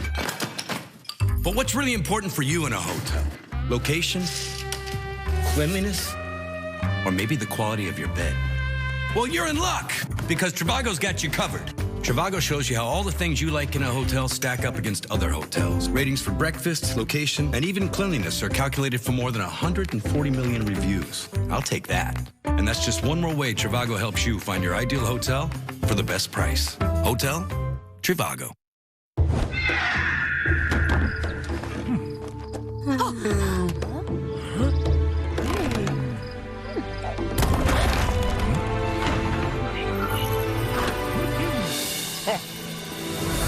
Forge of Empires. Develop your own city from the Stone Age to the future. Available in the App Store and at FOE.tv. Forge of Empires. Play now for free. The ESPYs, July 18th on TSN. Closed captioning is brought to you by Bodog.net, Casino, Poker, and Sports.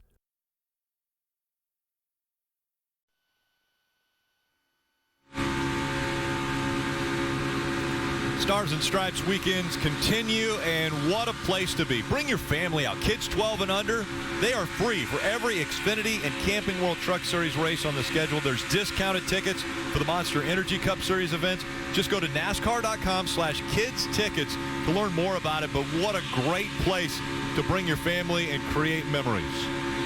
Yeah, what a great place for us to ride along here with Ryan Truex, Leaf Filter, making it possible for us tonight. Ryan doing a nice job. Watch his wheel. You see that orange tape right in the middle of the wheel? That's what he uses when he's in the pits to get the wheels centered. But watch how much it moves.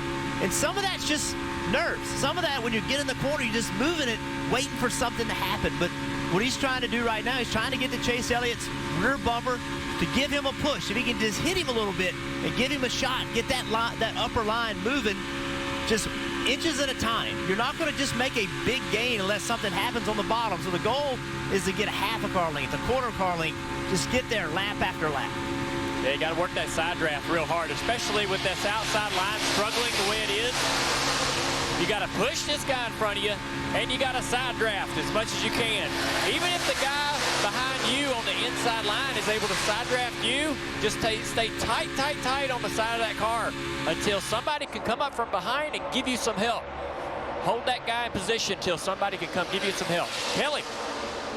Ryan Truex finished 7th here back in February, but he had a real chance at winning that race, even leading with just a lap to go. He said he loves super speedway racing. He told me that it's just sort of clicked for him right from the beginning, which is probably why he likes it so much. He said he has learned some lessons. Back in February, he thought he made a wrong lane choice. At one point, this team just super optimistic about their chances here today. Before that last pit stop, Ryan just saying his car was neutral.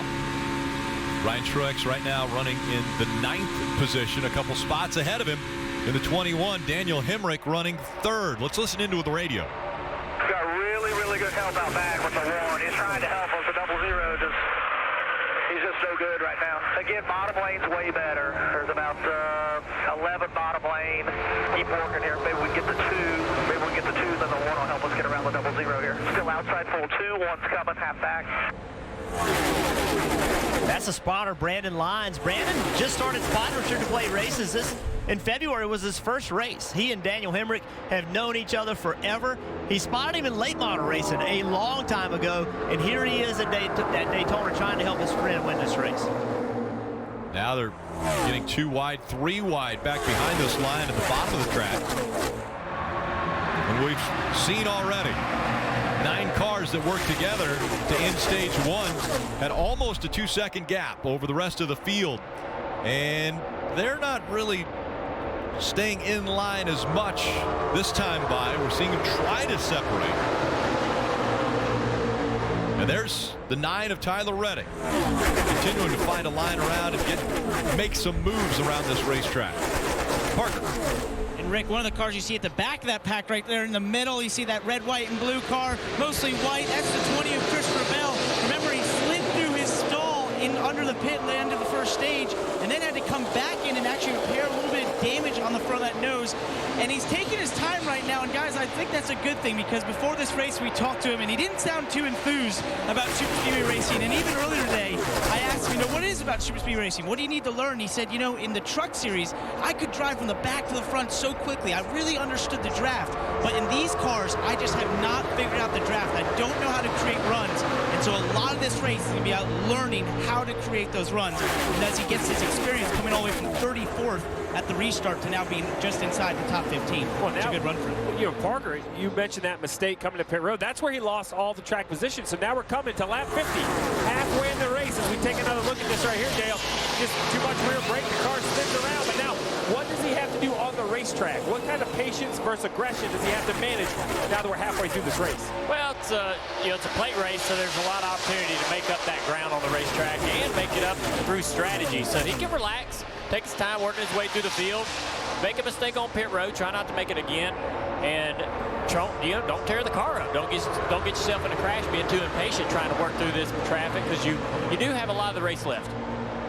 Well, let's take a listen. We listened in on the 20 after that mistake on pit road. I got caught on the outside of the 16 and I couldn't find my sign quick enough. Yeah, 10-4, man. It happens to everybody at least once here. You're making up a lot of ground on pit road here since we're racing so fast. Here right there, it's as simple as that. That's the mistake. But remember, we saw Michael Annette hit right before the end of stage 1. We thought that was going to get him some track position. Maybe the 20 will try a strategy play. Take a look here at NASCAR Nonstop. NASCAR racing is brought to you by Michigan International Speedway. Celebrate 50 years at MIS. Be at the Consumers Energy 400 on August 12th. Enjoy week-long camping and fun for the whole family. Since 1968, Michigan International Speedway has been creating lasting memories with friends, families, and your favorite drivers. This summer, the tradition continues as we celebrate 50 years of good times, week-long entertainment, and racing excitement. Be at the Consumers Energy 400 on August 12th. Tickets starting at $35. Kids 12 and under half off on Sunday. Free Friday and Saturday. Free Saturday post-race concert with a Cadillac 3. Visit mispeedway.com or call 888-905-7223 today. We took the Camry and we reimagined, explored, crafted, and transformed. It all comes together seamlessly in the beautifully transformed, all-new 2018 Toyota Camry. And it's the guaranteed lowest price. Love it. Anything stainless? Darker. Techier. Less techie. More. Perfect. We should have started with this one. It's the first one. Boxing Week in July savings on now. The Home Depot. More saving, more doing. Turn every season into barbecue season with the all-new Pinty's Pub and Grill fully cooked beef burger. Quality ingredients ensures full flavor and guarantees a thick, juicy burger every time. It's never been easier. Pinty's, official partner of NASCAR in Canada.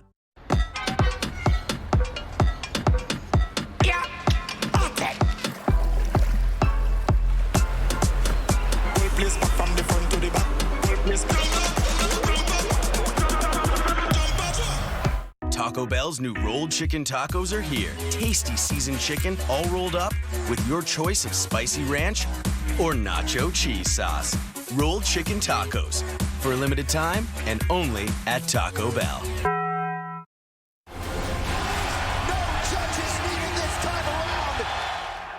CFL football at its wildest, at its most unpredictable.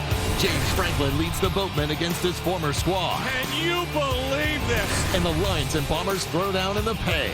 CFL on TSN doubleheader. The ESPYs, July 18th on TSN.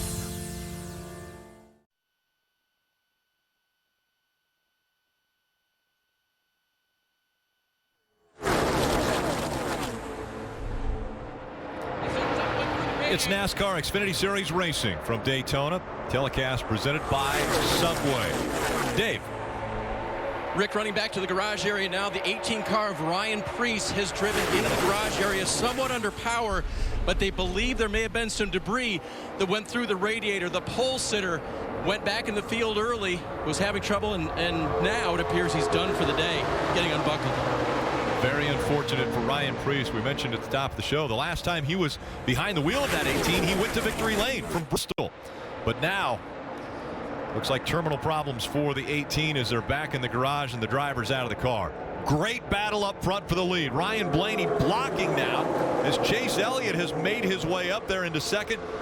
Kyle Larson also in the 42, working his way up.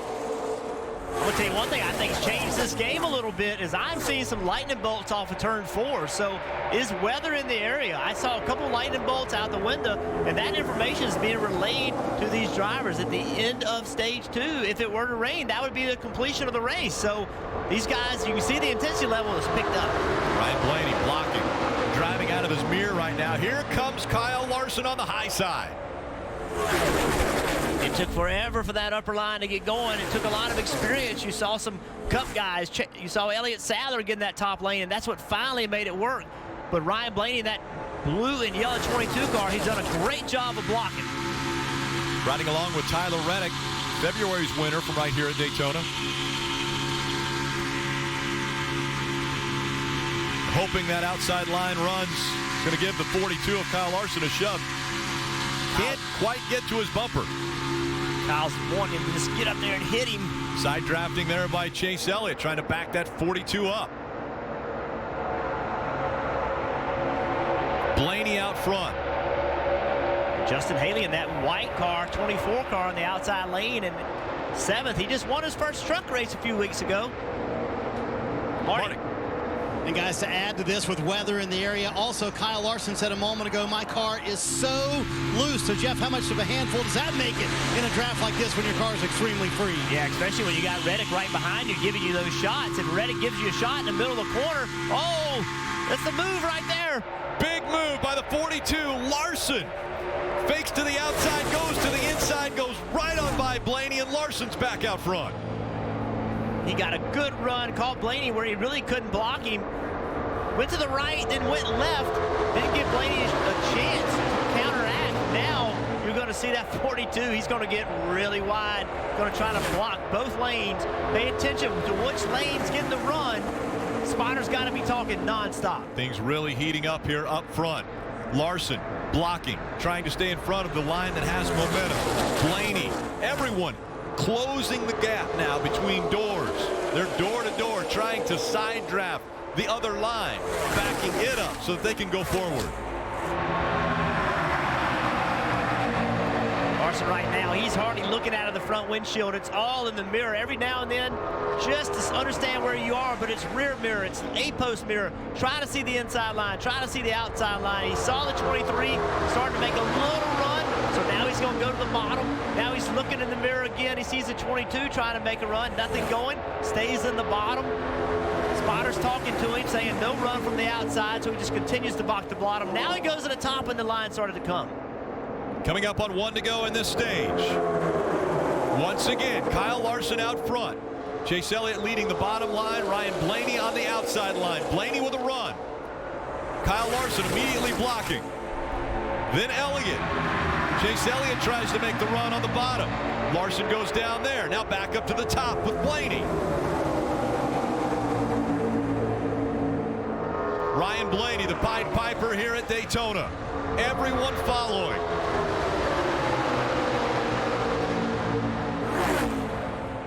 Blaney back to the double yellow line. Coming out of 4 for the final time in stage 2. Moving around, the 19 goes sideways. Larson stays up front and will win stage 2. Brandon Jones with a nice save. No contact. Hold on here. As long as that splitter's not damaged, he's okay. Wanted to make sure the traffic gets by before he gets back out on the track and going the right direction again, but already you see flat tires. He had to know something was coming. The intensity level went through the roof. All of a sudden, this position mattered. Lightning bolts off of turn 4, and this is what happens when that intensity level picks up.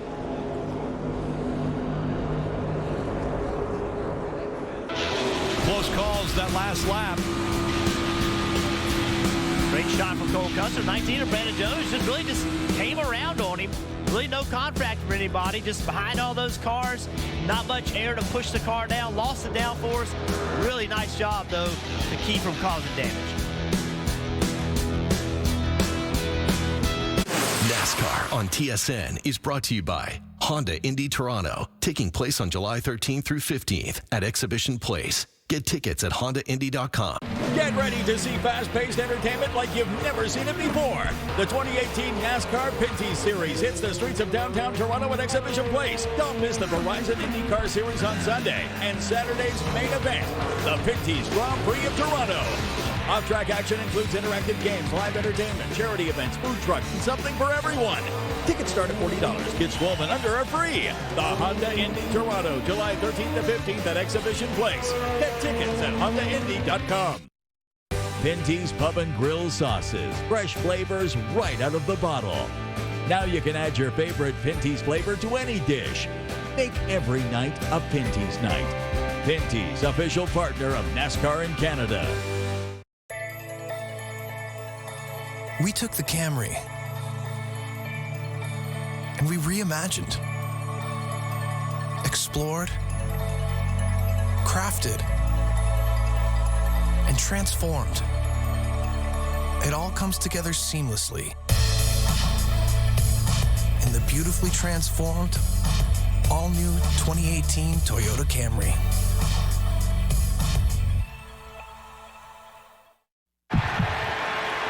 Final minute. Tie game. Tough corner. Gatorade Frost, cool as ice. KFC's $10 chicken share. It's a bucket built for two for only $10. Got more friends? We got more buckets. It's finger licking good.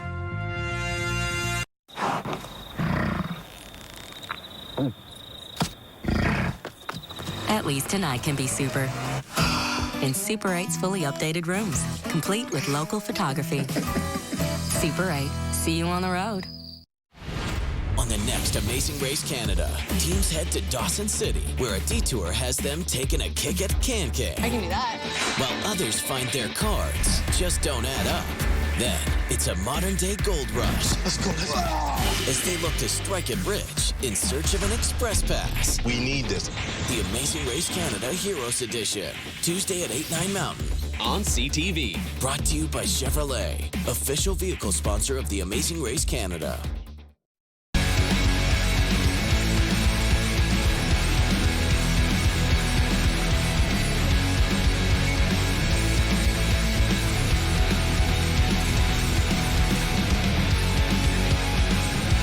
I'm here underneath the Peacock Pick Box to tell you that next year when we come back, the Toyotas on the track are going to have an all-new look. We saw last night when they unveiled the brand new Toyota Supra, which we are going to see on the racetrack in the Xfinity Series in 2019. Take a look at this gorgeous thing. Obviously, this means the Supra is coming to the street officially, Rick, because you have to run a street car, that the same one you run in NASCAR over here. This is beautiful. Christopher Bell was over there. Kyle Busch, I got to help him see it. But a really different look we're going to see on the track next year when the Toyota Supra returns. Rod, I think it's been 20 years since I've seen a Supra on the roads. That's right, buddy. This is huge. If you love cars, you love the Supra.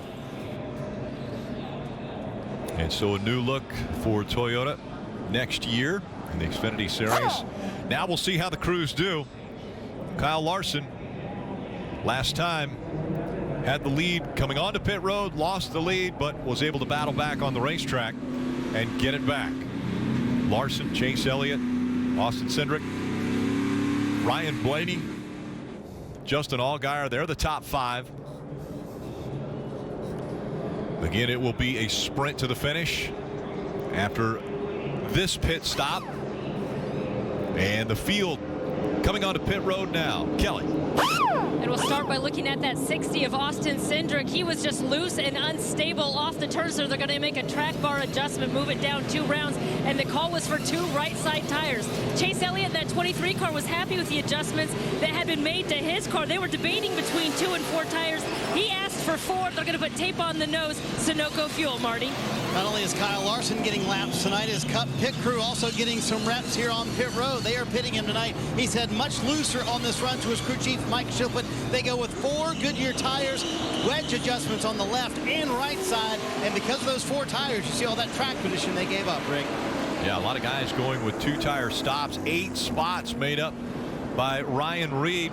And Austin Cindric loses a couple spots on pit road. He also did a 2-tire stop, though.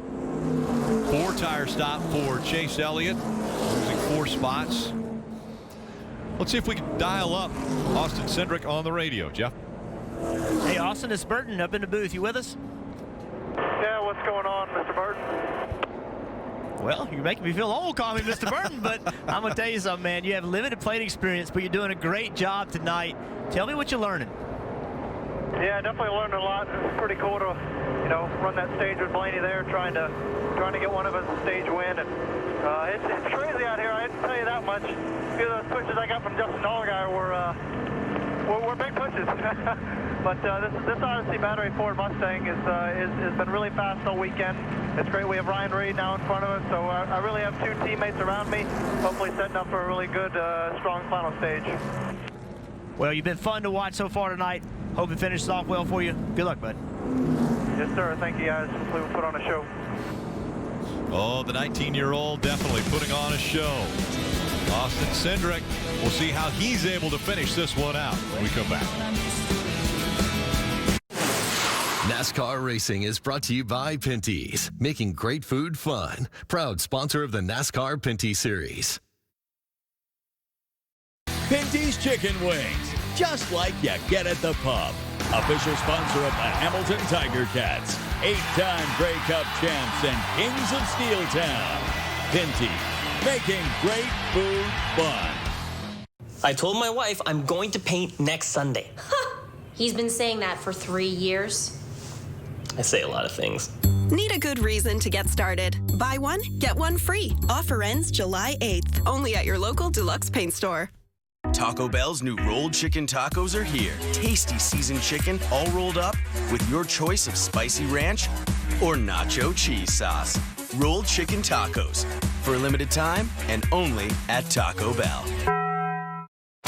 Turning you loose, I'll lose.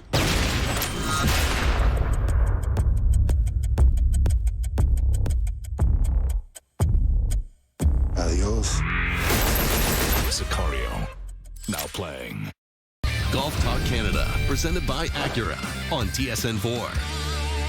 CFL football at its wildest, at its most unpredictable. James Franklin leads the boatmen against his former squad. Can you believe this? And the Lions and Bombers throw down in the pay. CFL on TSN doubleheader. If there has ever been a movie that describes Daytona, we Fast and Furious. You can ride along with Dom, Letty Hobbs, the rest of the crew as they face off against an unforeseen enemy in Fast and Furious Supercharged, now at Universal Studios in Florida. All right, 2 stages in the books now, and Kyle Larson seems to be very strong, but we're starting to see things heat up back there and a lot of movement. Well, stage 1 was super calm, like way calmer than I thought it would be. Then stage 2, a little weather came in off turn 4. The intensity level pretty much picked up from that point on. It looks like that weather's going to move off and be okay, but still, this is a short race. I think the battle for track position is going to start as soon as this green flag starts. It's going to be wild from here on out, I think. All right, Steve Jr., what's it been looking like down there in pit stall number 3? Well, first of all, it's a great scene. We've seen the action. We've seen Kyle Larson right there chose to take 4 tires. I think that's an interesting strategy call, Dale. I think they knew they were going to lose track position, but that tells me a veteran, a Cup veteran, feels that handling is going to come into play where he's going to be able to put his car throughout these closing lines. Yeah, I'm really surprised that handling's a factor at all or questionable for any of these cars. We've already heard some of the guys talk about their cars being really loose. So I would want 4 tires to be able to be on the offense and be able to be aggressive with the steering wheel as I'm trying to turn down the corner and side draft hard off a guy that's down a couple lanes. I want to be able to do that and have that confidence to do that, man. I've really learned a lot sitting in this position. I got a newfound respect for you, Steve. All the noise, I've watched a lot of races here, but never had to do any work in this environment. So this is a lot tougher than I thought. New respect for you, buddy. All those races, Rick, and I just had to have him come join me one time. It would have been that's all it took. All right, let's listen into the 60 radio after that pit stop. Stay out of trouble and get this thing in Gatorade victory lane, right? Absolutely, bud. Still have 35 laps to go. You've been a joy to watch. It's been a lot of fun. Have fun out there. Take care of yourself. It'll be a slugfest at the end. Be smart. Yes, sir. Taking care of it. Take care of yourself. It's going to be a slugfest. Those are two sentences you don't want to hear come together. Well, a couple things just happened. Number one, I want to thank Junior for trying to convince everybody what we're doing is working. And then Steve. He was trying to convince Steve it was working. But then that right there was just be there for the slugfest, right? You know it's coming. Be there at the end so you can throw some punches. There'll be 34 laps remaining in the race. Tyler Reddick, Ryan Blaney making up row one.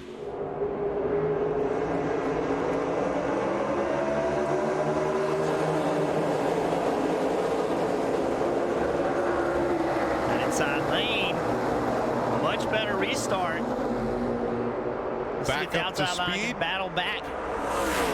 How about Elliott Sadler right there working with Blaney, and those two separate themselves from the pack. But look at that gap that the front row has created. Now, Elliott's going to have to be real aggressive because that 9 of Reddick is coming hard. They're going to have a big run on Blaney right here. Elliott blocking both lines right now, and Blaney, as Elliott gets a big shove from behind, Blaney up there has to stay in front of the one. Elliott now is not going to be able to get in front of Tyler Reddick as we see Reddick getting up to his door. Now the blocking goes back in the hands of Ryan Blaney and the 22 up front. 2 and 3 wide behind him. There's Larson on the bottom lane with those 4 tires. Remember how close Elliott Sadler was to winning the race in February. He was 0.0004 seconds behind Tyler Reddick. Elliott Sadler now running second. How hungry? Because he hasn't won in over a year. How hungry is Elliott Sadler to get to victory lane? Dave. Very hungry, Rick. We talked about maybe having that one move that he might have memorized that he didn't do in the February race. On that last stop, they took right side tires and made more adjustments for Elliott. The car was just a little bit loose off of the corner. That'll help the driver if the adjustments work. Well, Dale, your cars have so much success here, and now that we get into the final stage, we see Elliott Sadler in second, Tyler Reddick there in the first car in the outside row, both Junior Motorsports cars. So what's your role in this situation? Are you an owner? Do you spend time with these younger drivers like Tyler Reddick before they come to the plate tracks? Honestly, Elliott Sadler is the leader of that bunch. And, you know, with his experience, he was really good with working with William Byron last year, and it really helped William put himself in position to win a championship. And so those guys know they can go to Elliott, and Elliott's going to be a competitor and want to beat him on the racetrack, but he's going to try to help him all he can off the racetrack. So we talk about help. Tyler Reddick, first car on the outside line. You're moving your hands around up here. What are you looking for him to do? What's he need to do to work back to the front? Well, you see he's falling back on that outside line. He's got to get more aggressive with his side drafts and do it at the perfect time. He's got to get on the quarter panel of that guy on the inside. And even if it's not quite working enough, he needs to sit there and be patient for that help to come behind. And Junior, the other thing that needs to happen, the guys behind him, they need to get lined up. I mean, they need to form that outside line. It's 3 wide, you know, a few rows back, but the rows directly behind Reddick, they need to get in line and follow directly behind that 9 car. You can see that 3 car, Shane Lee. Right now, he's clear. There's no one in between him on the bottom. So he needs to get and follow those cars in front of him. That will create less drag and let that whole outside line move a little bit better. Once again, lining up on the inside, 7 cars trying to separate themselves. Ryan Blaney leading the pack around Daytona as we go NASCAR nonstop.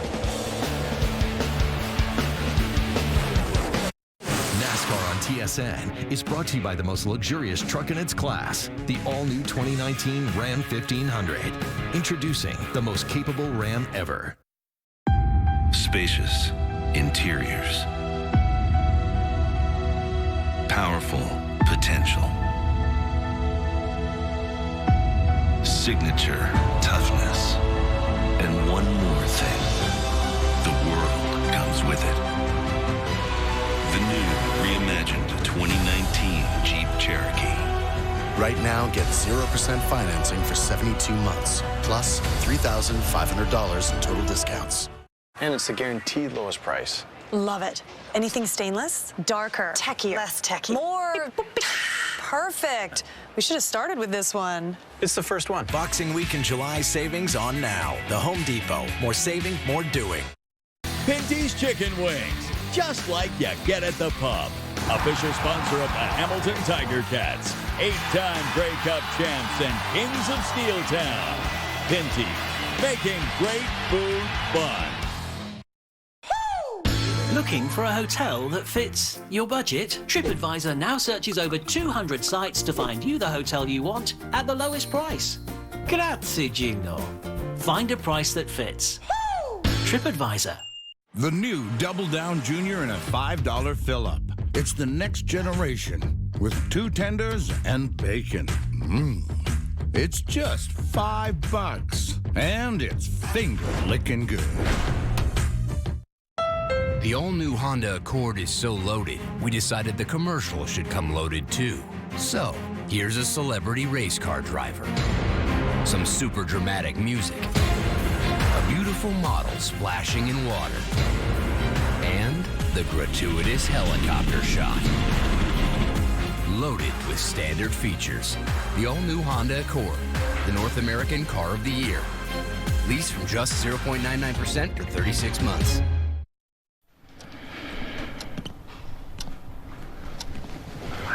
I finally figured out what car to get. Now, where to find the best deal? You know, why don't I help? What's that? Car Gurus. Color? Silver. Car Gurus? Low miles, 2 grand below market value, 5-star dealer rating. Ooh, I'm beat. Let's do it your way, then. I heard that. Go to Car Gurus today to find great deals from top-rated dealers near you. Really bottled up on the corner exit. Got tagged from behind by Matt Tiff. Just one of those Daytona wrecks where, you know, everybody got bottled up and they just get slowed down enough and some contact there with the inside wall. So right here, see, he's in the back. He's right against the 23 Chase Elliott. The 9 pushes the 2 just a little bit. The 2 gets into the 16. Little pop right there that moved the 2 into the 16. Talked about that earlier. When you start to buck draft somebody, to push them, you have to make sure they're not in the rear bumper of someone else. And that all started just Chase Elliott was just a little bit slow, not bad, just a little bit slow, and it just stacked everybody up. And then behind them, wow, that was big contact. 8 of Cesar Baccarella and Blake Jones in the 78. A lot of damage. You know, and this makes me think about, you know, we've seen so many times at Daytona, you get a caution, and then you get another caution, and then you get another one. This is going to bunch everybody up with only maybe 23, 24 to go in the race. Intensity level is going to be picked up. This is a driver. I start to really get nervous because I know what's coming. I know what I'm going to have to do. I'm going to have to do things I don't really want to do if I'm going to win this race. With the caution coming out, from the grass to the free pass, Brandon Jones will be back on the lead lap. Seeing some teams stand up on the wall like they were going to come to pit road. Not very many have taken that opportunity to make their way onto pit road. We'll take a quick break and be back for the restart here for the Firecracker 250.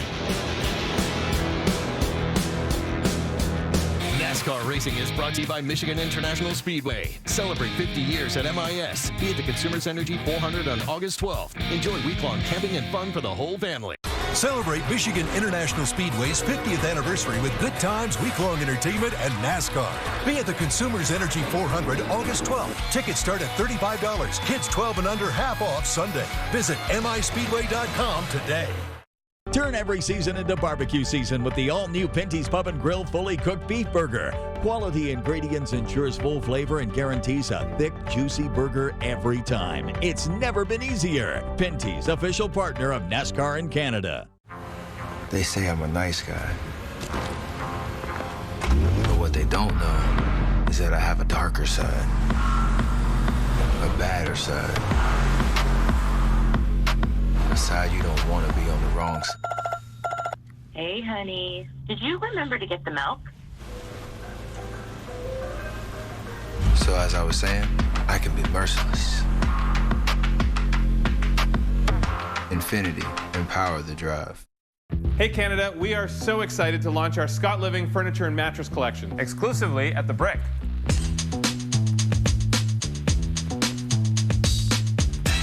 We've taken my style and my craftsmanship to bring you the new Scott Living Furniture Collection. Now get this Scott Living Modular Sectional only $22.99. Or this modern 5-piece dining package just $9.99. Come see our Scott Living Furniture Collection exclusively at The Brick. And expanded assortments online at thebrick.com. Get your Ancestry DNA kit. Spit. Mail it in. Learn about you and the people and places that led to you. Go explore your roots. Take a walk through the past. Meet new relatives. And see how a place and its people are all a part of you. Ancestry DNA. Order your kit at Ancestry.ca. On the next Amazing Race Canada, a detour has teams taking a kick at Can-Can. I can do that. Others find their cards just don't add up. The Amazing Race Canada Heroes Edition, Tuesday at 8, 9 Mountain on CTV.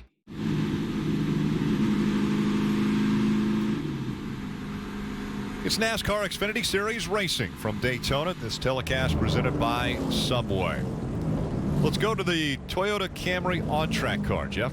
Well, one of the most important things when you're at Daytona is this rear spoiler and that rear bumper. That rear spoiler slows the car down. It makes drag, but the guy behind you, if you can hit you in that rear bumper and get you moving forward, it makes your car go faster. The problem is, Rick, that rear spoiler we just showed, it's up in the air.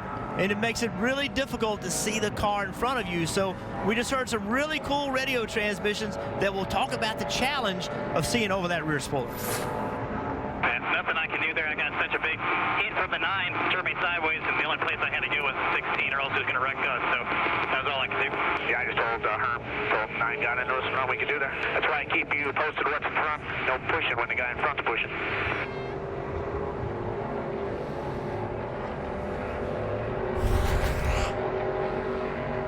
What he's talking about here is you got to know that the 16 is close to the 23, and the 16 is going to push the 23, and that way he can lift a little bit and not drive the 16 or wreck the 16. And so I guess, you know, as a spotter, you're trying to give your driver the information that the cars in front of you are all stacked up, and if you go up there and push one of those guys, you may spin him out because he's already in the bumper of the car in front of him. And it doesn't do any of you any good to chain up and get that many cars pushing at one time. So often have these kind of wrecks. And the one hard thing about that situation was that is right where the cars are coming directly at the spotters. So very difficult to see the gaps there as the cars are coming at them. Isn't Rutt close to you guys down on the pit box? Rick, I'm actually directly underneath him. I was keeping an eye on social here. Let me just show you, I've got some great news for any of the fans wondering. NASCAR hasn't pointed out, in case Dale Jr. experiences technical difficulties, they keep a backup Dale Jr. nearby at all times. There he is, Joe Crowley. Joe, you have a striking resemblance to Dale Jr. I don't know if, Rick, you even noticed that before. Not until that tweet. Rutledge, you got to do your homework, man. That's my man, Joe Kramer. He's our stat/engineer. He's playing engineer, stat guy as well. And now that you say that, it is an uncanny resemblance. Beard? It is. Yeah. All right. Junior's like, no, I don't need a stunt double. We're okay. They're too comfortable with it. We're okay. They're too comfortable with exactly. A lot of fun, but those guys definitely give us an incredible amount of help during all the races. So if he needed to jump in there, he could. You know, now I'm ruined because every time I see him, I'm going to see Dale Jr. I never saw that before. Thanks, Rutt. 23 to go. Ryan Blaney and Elliott Sadler. So we saw toward the end of stage 2, the outside line started to move. How can they make that outside line get aggressive and move right at the start of this restart? Well, I think it all starts in the second row. I think Chase Elliott is really going to be the guy that determines whether the outside row can get going or not. If he can push Elliott Sadler, then they leave on the restart well, then they can side draft, and I think they can stay there. Once again, into the Geico restart zone. Blaney and Sadler making up row 1. Cindric Elliott in row 2. See that gap between the 1 car and the 23 car of Chase Elliott? That is not what they need. They need to be almost hitting each other to stay close to that inside line. Now they're hooked up. Not legally hooked They're just up. bumping. They're just bumping. They can't hook bumpers. They can't stay connected or they'll get a black flag. But you see the shove. Now Elliott Sadler with a big run, but he has no help behind him. As Elliott gets to that right rear quarter panel, he's there. He got that right rear quarter panel and pulled the 22 of Blaney back to him. Now he's hoping the 23 can get to him to push him in front of the lead. Almost cleared him. Didn't right quite back, get it done. here comes Blaney with the same thing, side drafting him, trying to pull him back, but here comes the 23. Chase Elliott now trying to bump that one up front, and now Elliott out in front. Hang a left, Elliott. If I'm Chase Elliott right now, I'm sorry, if I'm Elliott Sadler, I'm hanging a left. I am leaving the guy that just helped me. I'm going to go to whatever lane's the fastest. I know he helped me get to the lead, but right now it's about me winning the race.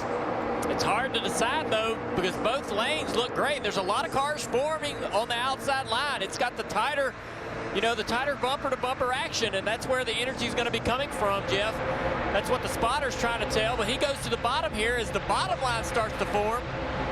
It's going to keep changing, and that information from the spotter is really critical right now to give Elliott the information he needs to be able to pull up in front of the line that has the energy, because he needs that energy.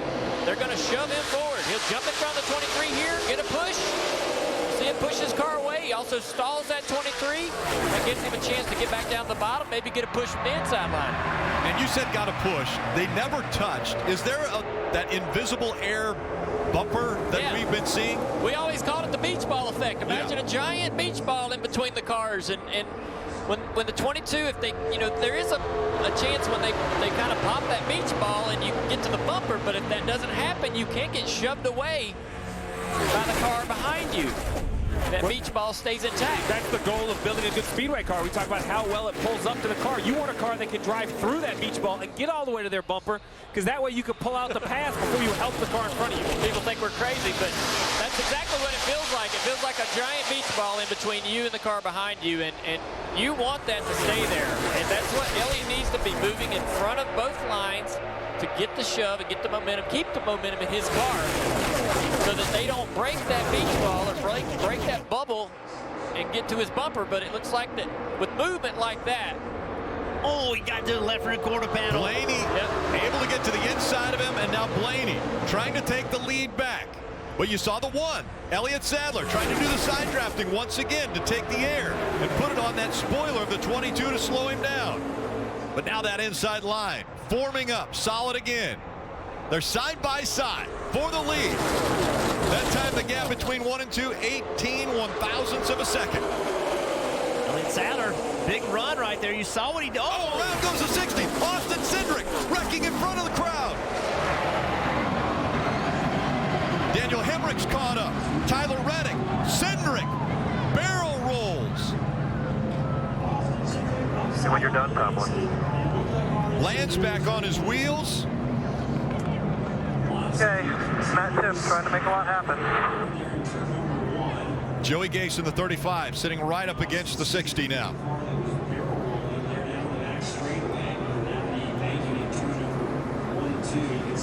Safety crews will get out to the attention of the 60, the 35. See Tyler Reddick, a lot of damage to that race car.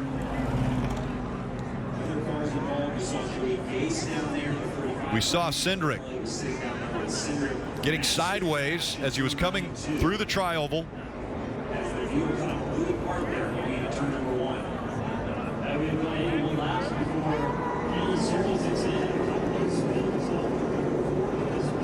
Joey Gase in the 35 looked like he was trying to drive away from that wreck. Sure enough, he does. And now the safety crew gets to Austin Cindric. A wild ride for the 19-year-old. See a lot more damage in the right front of Joey Gase as he's been able to pull away from this wreck. No rear deck lid on the 60. No rear bumper cover. Barrel rolling through one was Cindric. February winner Tyler Reddick, a lot of damage to that car. Matt Tiff also involved. Great sign here. Austin Cindric climbing out of the 60. Such a promising night. Was doing a great job. This place will break your heart. You think you'll have a shot to win this race, and then you find yourself flipping through the corner. That's Daytona. So you see right here, they enter the corner. It's up the racetrack a little bit. Matt Tiff's going to try to drive in there to get to his inside, and they just got together. 60 of Austin Cindric just wasn't on the very bottom of the racetrack. Opened up a little bit of hole that Matt Tiff you thought was there, and then you can see right here the contact with Reddick. Started Cindric's flipping. That's very unusual to see a car flip that late after initial impact. So here we go above.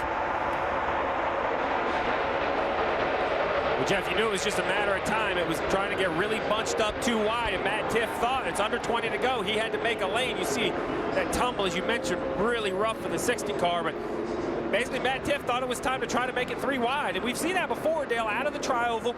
If that inside road doesn't protect the double yellow line, that's a place that people get runs. But that was late into the corner for Matt Tiff to look underneath the 60. Yeah, that is a late move, and it's difficult to be able to, you know, for the spotter to give that information to the 60. Then he's got a car underneath him. But there was room there. There was room to go, and Matt decided that was the move he wanted to make. You'll see right there, there's a little bit of a hole. It looks like he has room to go to the bottom. And when he went to go, it just closed up. And, you know, we always like to point a finger and say, this guy messed up or that guy messed up. And many times it's just racing. I mean, it's people going for a spot. This is the seat that I wonder, guys, as we ride along with Custer. You see a little contact there, but I think inside. Go high he doesn't know where the 21's going to go. Go low. So, I mean, all day you ride in line back there. Here you go. This is the helmet cam. What a great shot. As a driver there, you just get up high and try hope that they don't come up the track into you. If you're way behind the wreck, you try to slow down without locking down the front tires and sliding into the crash. Wild action under red flag. We'll be right back.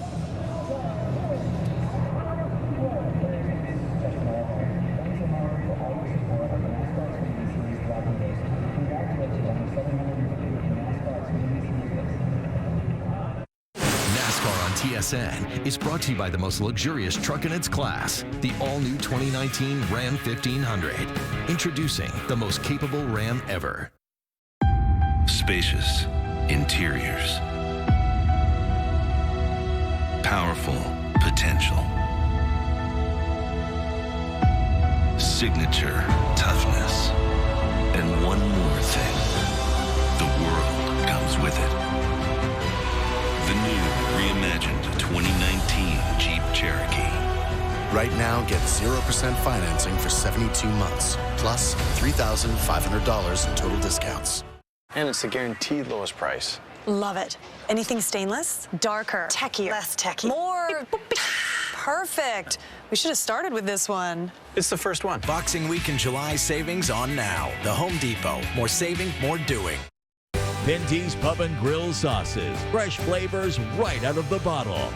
Now you can add your favorite Pinty's flavor to any dish. Make every night a Pinty's night. Pinty's, official partner of NASCAR in Canada. I was looking for how to get involved with World Vision, because the life that we live is like a book. When your book is opened, what story will be told about you? How many people are going to come back and say thank you? changed my life. Whatever you give out, it comes back.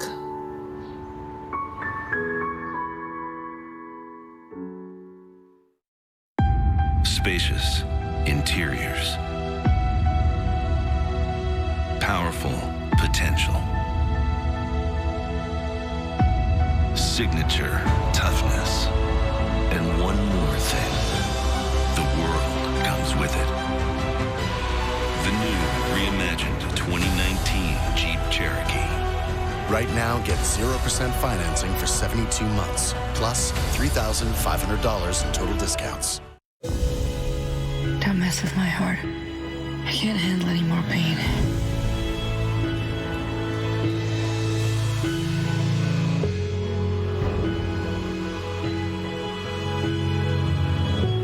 I want to be free of you. Showtime's The Affair. New episodes streaming Sundays. There's always something new on Crave TV. Sign up and get a month on us. 18 laps to go, and a red flag has come out here at Daytona after somewhat the big one that just took place. Matt Tifft involved in it. Let's listen into his radio. Sorry, 60 went up so high. I was trying to go under. He tried to come back down again. Well, so, I mean, that's basically how we saw it, right, Dale? Is the 60 was up, and the two decided to make a lane. So take a minute right here before we roll it. This is the 60 of Austin Cindric. Fair to say he is a lane and a half off the yellow line. In my opinion, I'm not a race car driver, but I expect him to be more defensive if he doesn't want to leave that lane open. So it's a late move by the two of Matt Tifft, Dale, but there's more than enough room for a car until they get to corner entry. Yeah, there's enough room for the car, and that's also a very difficult place to spot. The spotter is seeing basically the same view we had, the back of the race cars. He can't really tell whether he can clear his driver, the number 60, or whether, you know, there's room for him, or not enough room for him to come down. Obviously, there wasn't. And so it's such a late move on the transition into turn one that even if he does get that information to his driver, it's too late. So kind of a perfect storm there to create that kind of crash. But they also, these drivers will often run side mirrors on, you know, on the A post of the driver's door. Which sees down the left side. Which allows them to see. He would be able, if he has that side mirror, he would be able to see the number 2 car in that position and know that maybe I shouldn't turn down into the corner. So, you know, there's a lot of variables at play there, but there's plenty of racetrack here for Tiff and anyone else to make that move, and that's a fair move. So one thing we got to think about, and Steve used the phrase play defense. Well, remember this yellow line right here. Remember what the rule is. The rule is you cannot pass below the yellow line. So if you're the 60 car of Cindric, you use that yellow line. You use that like a wall. If you can get yourself against that, nobody can drive underneath you. So this late in the race, when you leave that lane open, it incites someone to try to go into it. And it's Daytona. I mean, it's not like Austin Cindric did something major wrong or Matt Tifft did something major wrong. It's these little small things that happen and cause wrecks at Daytona when it's 18 to go. This wreck doesn't happen when it's 100 to go, but when it's 18 to go, people start driving into holes that weren't there early in the race.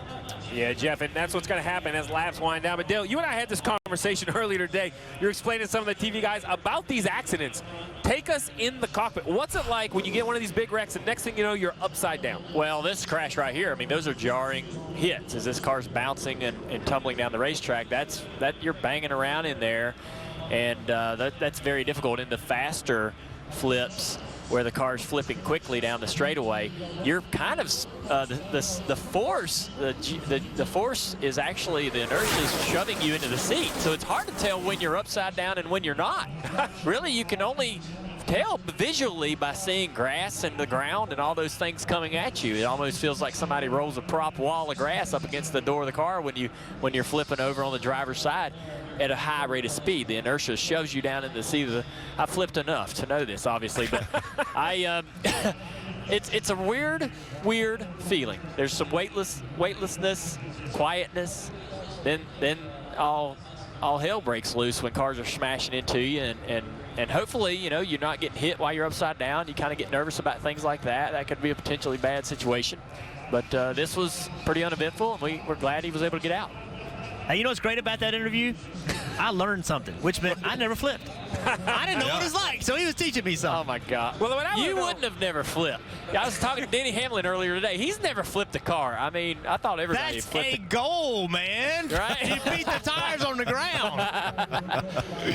Well, I hate, from a crew chief, I hate during those wrecks, the radio sometimes comes unplugged. That's the worst feeling. Because I'm watching on TV, and I get on the radio, hey, man, you okay? The silence. But when you finally come to a stop, like, what is the next thing? Is it window net? Is it on? Like, what do you do as a race car driver after an impact like that? Well, yeah, I think you just make a good personal physical check that everything's still there and everything is okay. And you know, you just realize that you've done something that not a lot of people have done, and that's flip a stock car at over 180 miles an hour. And it's even though it's not a badge of honor, it's something that you can say that you've experienced and not a lot of people have. And you definitely don't want to do it too often. Once you've done it once, that's enough. That's the badge. You don't need more. One time's good. I would say no times would actually be better. So that's what I'm shooting for. Over 18 cars involved in this big one here at Daytona. A long list of names that have a lot of damage to a lot of these race cars. Turn every season into barbecue season with the all-new Pinty's Pub and Grill fully cooked beef burger. Quality ingredients ensures full flavor and guarantees a thick, juicy burger every time. It's never been easier. Pinty's, official partner of NASCAR in Canada.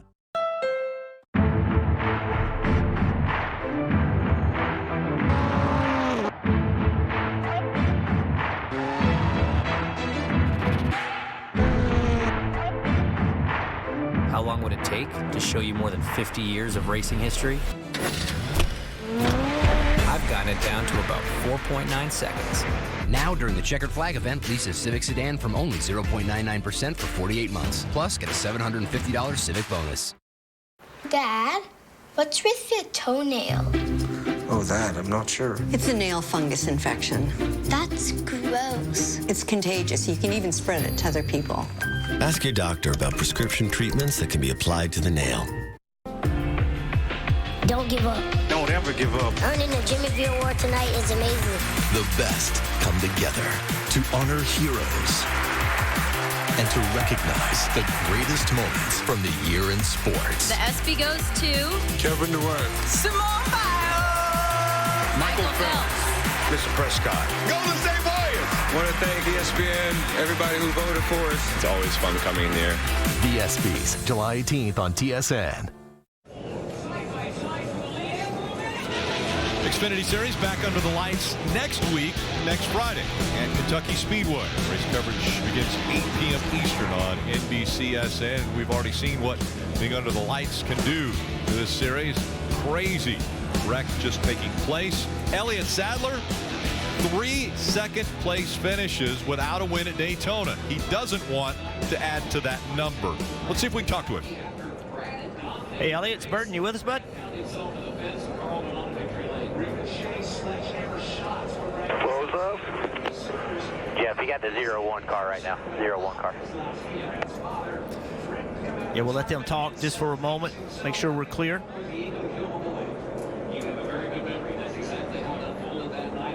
Try him again. Elliott, you with us? Roll that quarter panel up. All right, we're on the wrong car, so we'll wait just a second here so we can get on the right car. And if they're not going to go one to go, we'll go to Elliott. We don't want to be too close to him and mess their day up. Spotter needs to be talking to him.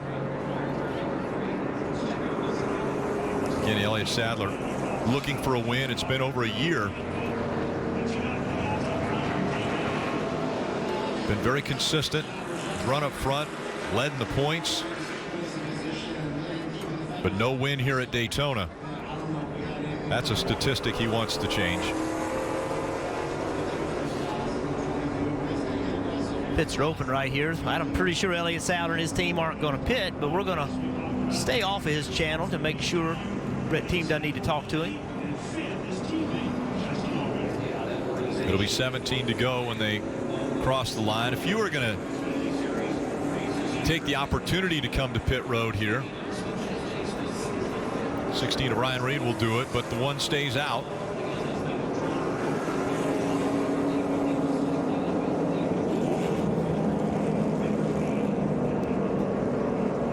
give it another try, Joe. Yeah, let's give it a try. Hey, Elliot, it's Burton. You with us? I stepped on you, Bert. All right, we'll try again. Elliot, you with us? It's Burton. Yes, sir, Burton. I got you. Oh, man, we saw that February finish close to the NASCAR history. I know you're heartbroken. How you going to make it happen tonight, bud? Oh, man, we're going to try to make it happen. I mean, definitely a fast Arbor Chili Chevy. But I got some pretty good guys behind me, too. Blaney's been fast all night. So is Chase Elliott, the 42. So, I mean, we're going to have our work cut out for us going down the stretch. I know it's going to get pretty wild and crazy. Guys are doing a really good job creating runs. You just kind of got to know when they're coming. So we're in the right place. This is where we want to be, leading. And we'll see if we can hold these guys off. Well, Elliot, thank you. We're going to let you go back and focus. I appreciate the show, bud. We'll be watching. All right, thank you.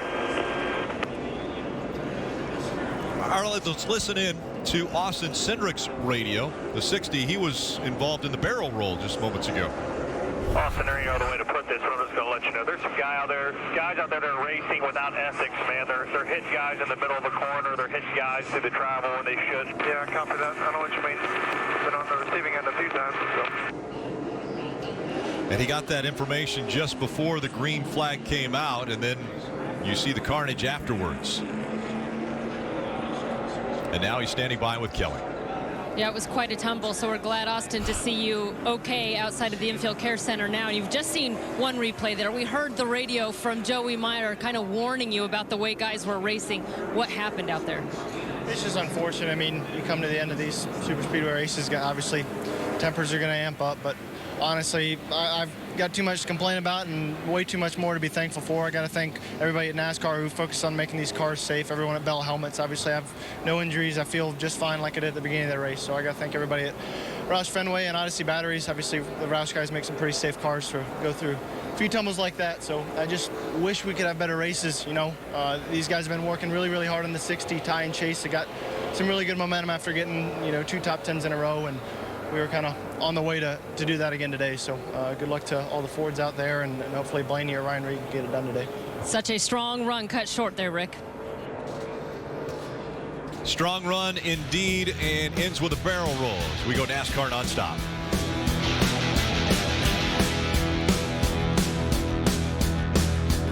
Golf is more exciting than ever. Okay, just like that. With so many stars and storylines to follow. It's old Tiger. The stroke is absolutely spot on. Let Golf Talk Canada keep you in the know all season long. Join Mark Zagino. This kid hits at an absolute mile. He's 100 pounds soaking wet. And Bob Weeks. If you look at his year overall, it was spectacular from start to finish. For the latest news from around the game.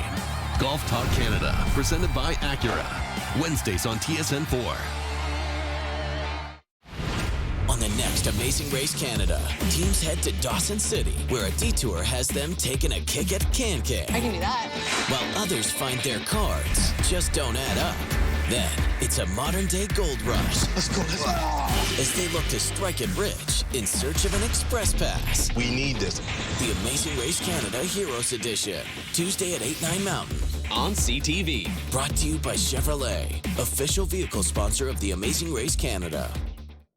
First, they conquered the web. We got the calls up the internet. Got a phone number for the internet. Then they took over Canada.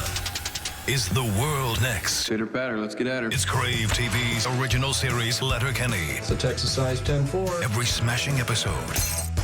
Every hit season. Let's have a scrap. Letterkenny. New episodes now streaming on Crave TV. The only constant in life is change. The only constant around here is everything stays the same. On the next Amazing Race Canada, teams head to Dawson City, where a detour has them taking a kick at Can-Can. I can do that. While others find their cards just don't add up.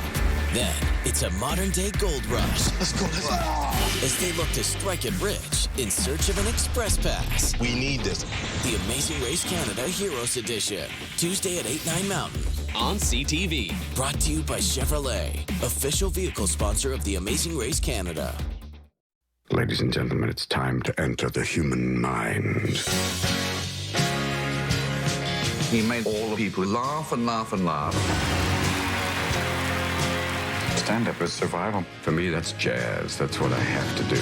I don't tell jokes. I just use characters as a vehicle for me. Esmeralda, why do you only visit on certain days? He was really comfortable on stage. You're only given a little spark of madness. If you lose that, you're nothing. An MLS doubleheader kicks off with the Reds in KC, followed by the Caps at home taking on the Fire. The MLS on TSN.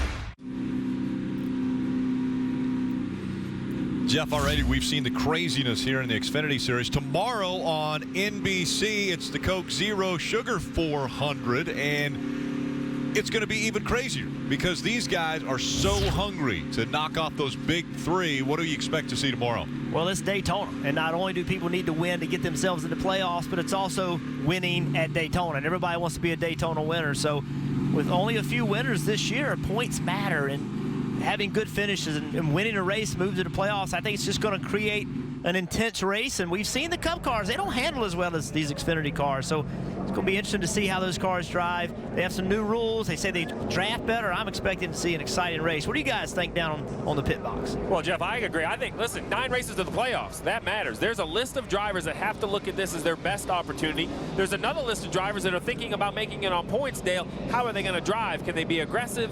Are they going to have to be, cautious? And can you even be cautious here at Daytona? Yeah, we saw a pretty aggressive Daytona 500, and that was during the day on a slicker track with less rear spoiler, less stability. We're going to have more stability and a cooler track surface with a little more grip. The guys are telling me the cars are a little more comfortable for them to be more aggressive, and they all feel like that it's going to be a much more aggressive race than we had in February, so I'm excited to call it. Well, and you're hanging out down here with me for the Xfinity race, but guys, he can't wait. He's excited to get up there. He's ready for the booth. He's ready for the view for the booth. Yeah.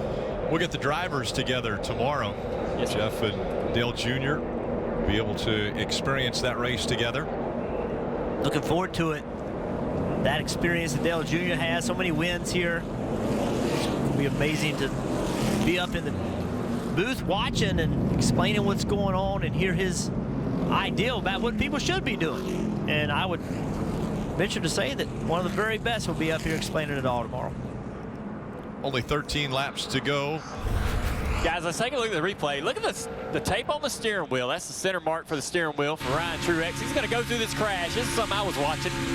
And as cars start to contact the left front suspension, look where the tape is now. And not only is he flattened the left front tire, but he's bent the suspension. That's going to knock a little bit of speed out of the car for sure. It's just interesting to think. Look at where it is on the straightaway. Look where it is now. This is all with new tires. So he's got some suspension issues. All the guys that went through that wreck had any kind of contact to the front end. Gonna knock a toe crazy on these cars. Not gonna drive very well for Ryan. And Junior, he's just hoping that there's more of those things. He can pick up some spots. It's gonna be hard for him to be competitive right now. And it wouldn't surprise me. Remember, we saw 4 accidents in overtime in February in this race. The aggression picks up as the laps wind down. It'll be 13 to go. Will they get the green flag? Up front, Elliott Sadler and Ryan Blaney making up row 1.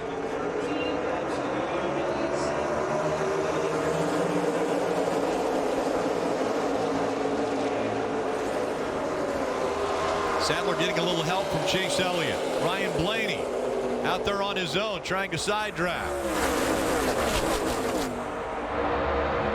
Now Elliott has cleared both cars. Back there fighting for second. Sadler now will go on the defense. And right away he's got to dive back down in front of Chase Elliott. Yeah, Blaney got on the outside of him. He had no choice but to get back to the bottom and hope that Chase Elliott in that 23 car could push him. And around goes the 55. So Brandon Hightower spinning and bringing the caution out once again. And so now who is leading? When that caution came out, who is the leader? That's important because the leader can pick what line they want to be in to control this restart. Was it Blaney or was it Sadler? We'll have to wait until NASCAR lets us know. They go back to the last loop. When the caution comes out, whoever was scored in front of the other will be the race leader. And you see the frustration there as Brandon Hightower throwing the steering wheel down. Not the way he wanted his Daytona race to end.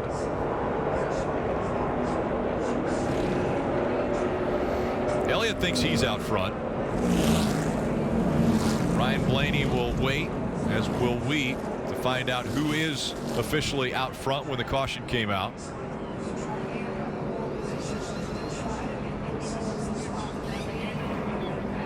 Getting close to being to single-digit laps left. Let's take a look at the replay here, see what happened down the back straightaway. Brandon Hightower right down the back straightaway, 3 wide. In the middle, a lot of movement there. Oh, wow. Just got turned around. He moves to the bottom like the position's open and the lane's open, and there's obviously a car there that makes contact with his rear bumper. Hard for the spotters to spot that far away, too. You'll see these spotters carrying binoculars, and they'll actually follow the car down the back straightaway through the binoculars every single lap. I don't know how they do that. I've always wondered, you know, how they can stay on their car and on the car they need to watch. You're talking about a long ways. It's like 3,400 feet from the spotter stand to this area here, entering turn 3 on the backstretch. Another good look from Ryan Truex. This is a great opportunity, folks, for those guys that were in the wreck before this to get back down pit road and make some adjustments. Absolutely. Can work on that toe. Ryan Truex, right? Ryan Truex gonna fix that toe in. Maybe get that car driving a little bit better, give him a chance to get back up in there. Long ways from over. Don't give up. Don't ever give up. Earning the Jimmy V Award tonight is amazing. The best come together to honor heroes and to recognize the greatest moments from the year in sports. The ESPY goes to Kevin Durant. Simone Biles. Michael Phelps. Mr. Prescott. Golden State Warriors. Want to thank ESPN, everybody who voted for us. It's always fun coming here. The ESPYs, July 18th on TSN. On the next Amazing Race Canada, teams head to Dawson City, where a detour has them taking a kick at Can-Can. I can do that. While others find their cards just don't add up. Then, it's a modern-day gold rush. Let's go. As they look to strike it rich in search of an express pass. We need this. The Amazing Race Canada Heroes Edition, Tuesday at 8, 9 Mountain. On CTV. Brought to you by Chevrolet, official vehicle sponsor of the Amazing Race Canada. We are ready to kick it off. I think we're about to get the season started. So here we go.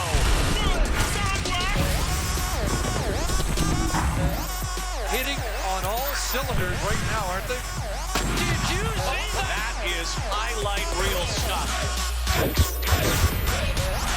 CFL football at its wildest. This season just keeps getting better and better.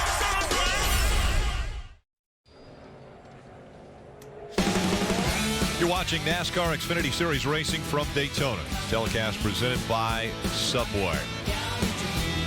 Let's take a look at tonight's Toyota driver update. Christopher Bell, currently the highest scored Toyota driver in 4th. Then back to Brandon Jones. Remember, he was in the grass early in this race. He's battled back to 13th. Timmy Hill 21st. Chad Fincham is 24th. All right, Jeff.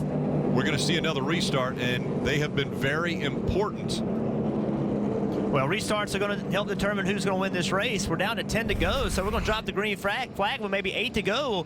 Look at the 22 of Ryan Blaney, hand out the window, waving. Come on, go, go, go. That's given the 60 car behind him a reference of when to go. Well, look on the outside line. Look at Elliott Sadler.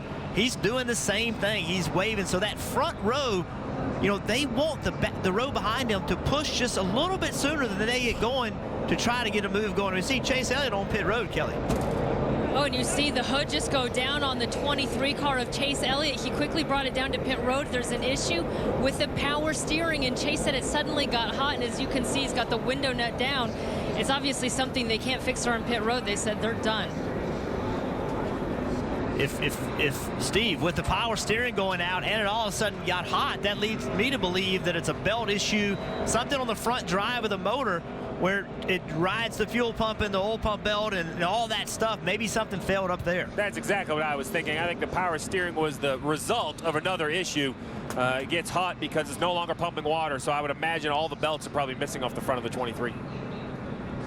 Frustrating night for Chase Elliott. He'll have another swing at it tomorrow, though. Let's listen into the 7 radio. Boy, somebody drug me off of him hardcore somehow, some way. I'm not exactly sure how, but we were getting up to speed there.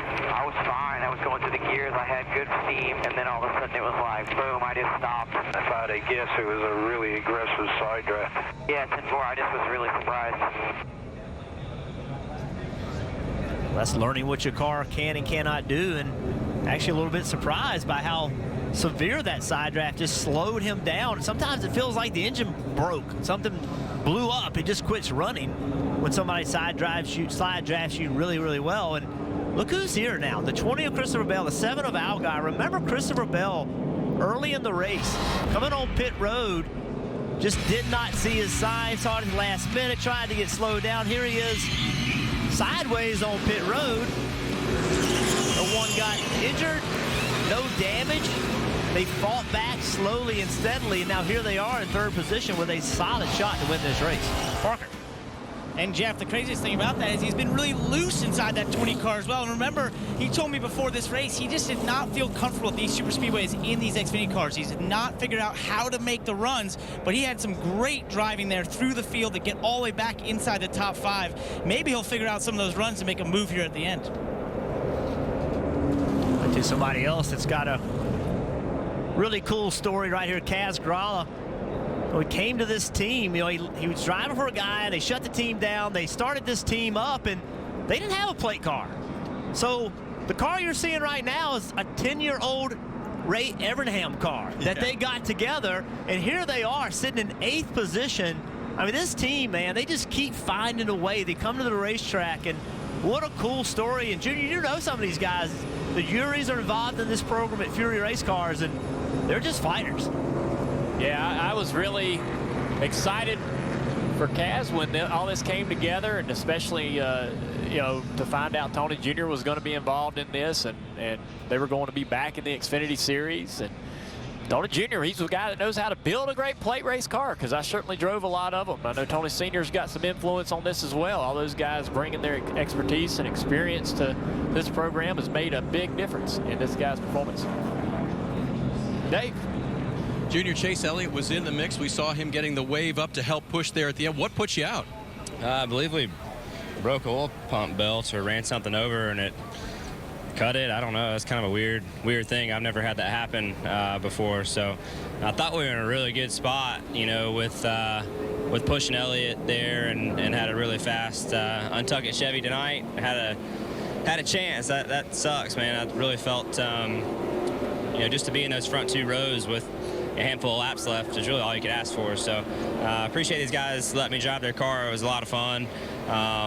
Wish we could have got him a win while I was here, but maybe we'll have another chance down the road. Who knows? But yeah, it was fun while it lasted. All right, he's smiling. He had a good time, but boy, he would have loved to be in the mix for the win at the end of this, guys.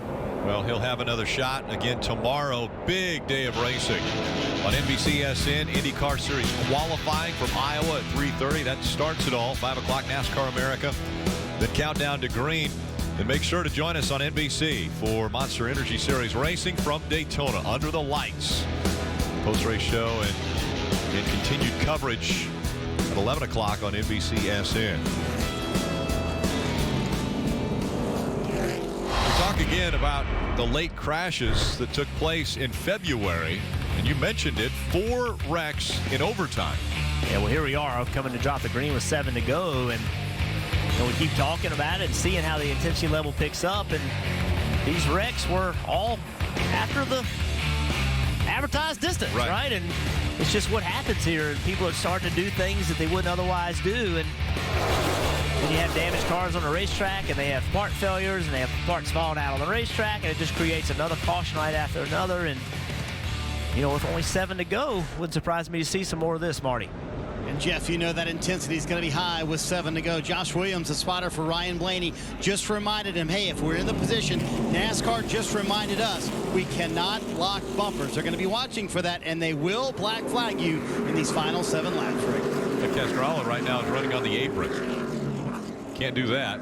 Got to get in line. Parker. Yeah, Rick, he's actually got a tire down. Unfortunately, he's going to have to come and get 4 new tires. Green flag once again, and Elliott Sadler out front. Ryan Blaney on the outside. behind Elliott Sadler, the 20 of Christopher Bell, and then behind him, the 42 of Kyle Larson. Elliott Sadler with a great restart. Justin Allgaier started fourth, but just did not give Blaney a good push. Now that inside line, 3 in a row clear, single foul. Yeah, Ryan Blaney falling all the way back now to 5th because he has no help behind him in that outside line. All the helps on the inside here going down into turn 3.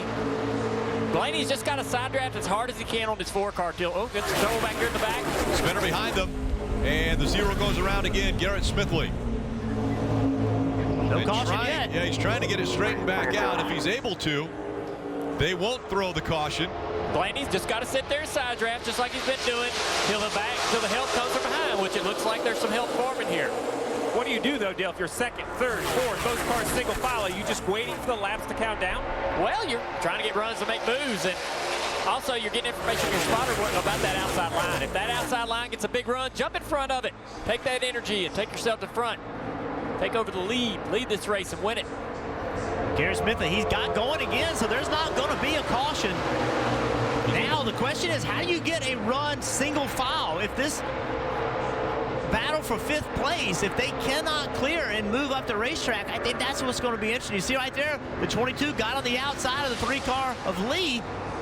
Now the 42, he responded by pulling up in front of Blaney, trying to get a draft. Christopher Bell did the same thing. Everybody's mirror driving big time right now. A couple of names you don't normally see up front. Shane Lee in the 3 and the 4 of Ross Chastain. Those two guys mixing it up. Oh, very close there for Kyle Larson, cutting right across the nose of Ryan Blaney, and now he moves up to 2nd in front of Christopher Bell. And that block actually propelled the 42 to 2nd. Now he's got a big run on Elliott Sadler. He tries to make the move on the outside. Here comes Blaney on the high side. 3 wide now for the lead. And now it's a matter who's going to get the help. You see the 7-car of Allgaier going to try to help the 42.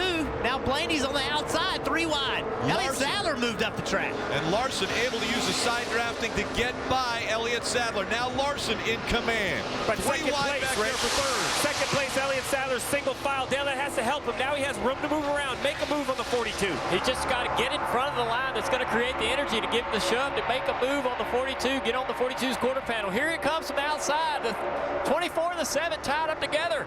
Here comes the energy. Get in front of that, Elliott. Take that energy. Make a move here. He tries. He goes down low. He looks to the inside of the 42. Big run still by the 7. Allgaier trying to keep it up. Allgaier didn't go with him, and now they're battling for 2nd. That was an opportunity for Elliott, but his teammate went against that move, didn't trust it. Oh, Shane Lee in that 3-car, he had trouble with the handling of the car. The 16 was in the back of him. Now there's no one with Elliott Sadler. We got a crash. We got a crash in the trial here. And behind them, they're wrecking. Ryan Reed involved. Ryan Sieg as well at the 39. And so the caution will come out again.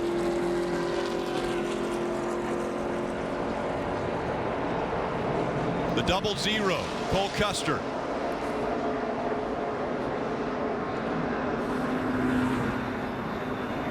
We said it. It's just start doing things you wouldn't normally do. And if you don't, you can't win. If you don't get aggressive and do things, block, side draft, you're just going to go to the back. It's just the nature of racing at Daytona. Ryan Reed frustrated as he climbs out of the car. Again, a 2-time winner at this racetrack, and it's not going to happen tonight. Cole Custer takes the helmet off.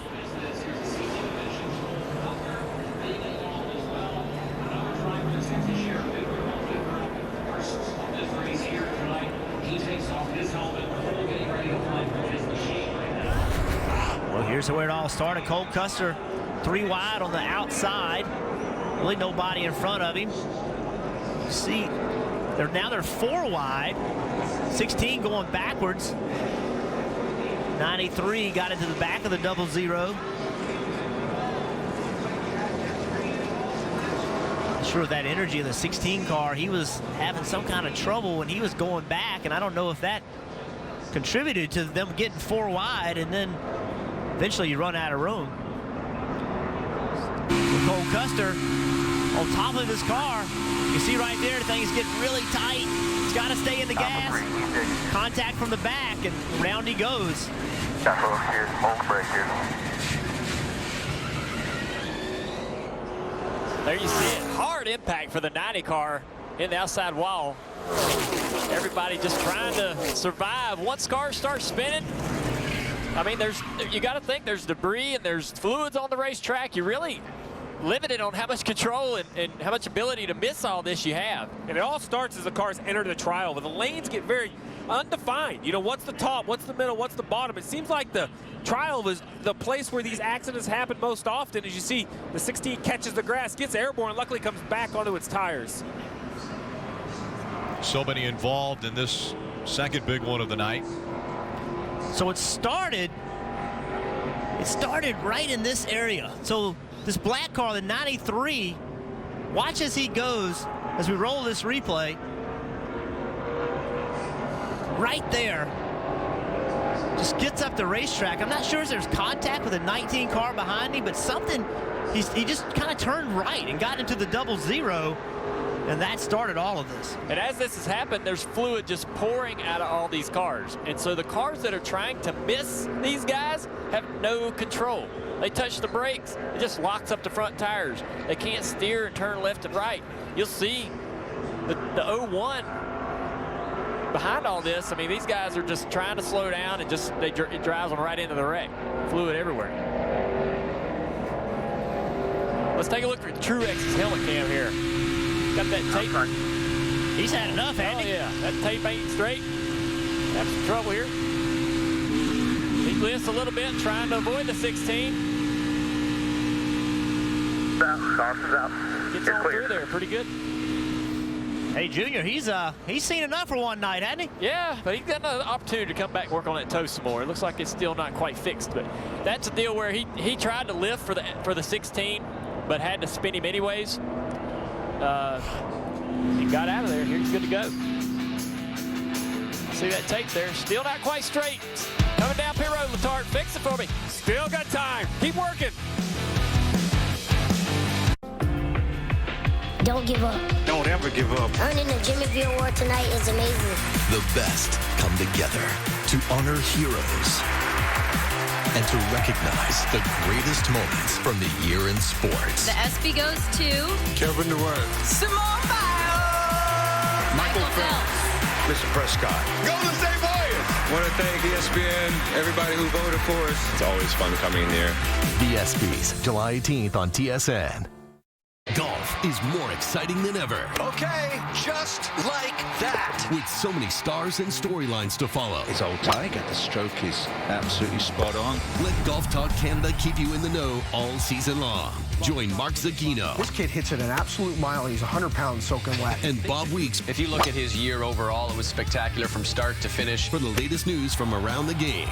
Golf Talk Canada, presented by Acura. Wednesdays on TSN 4. On the next Amazing Race Canada, teams head to Dawson City, where a detour has them taking a kick at Can-Can. I can do that. While others find their cards just don't add up. Then, it's a modern-day gold rush. Let's go. As they look to strike it rich in search of an express pass. We need this.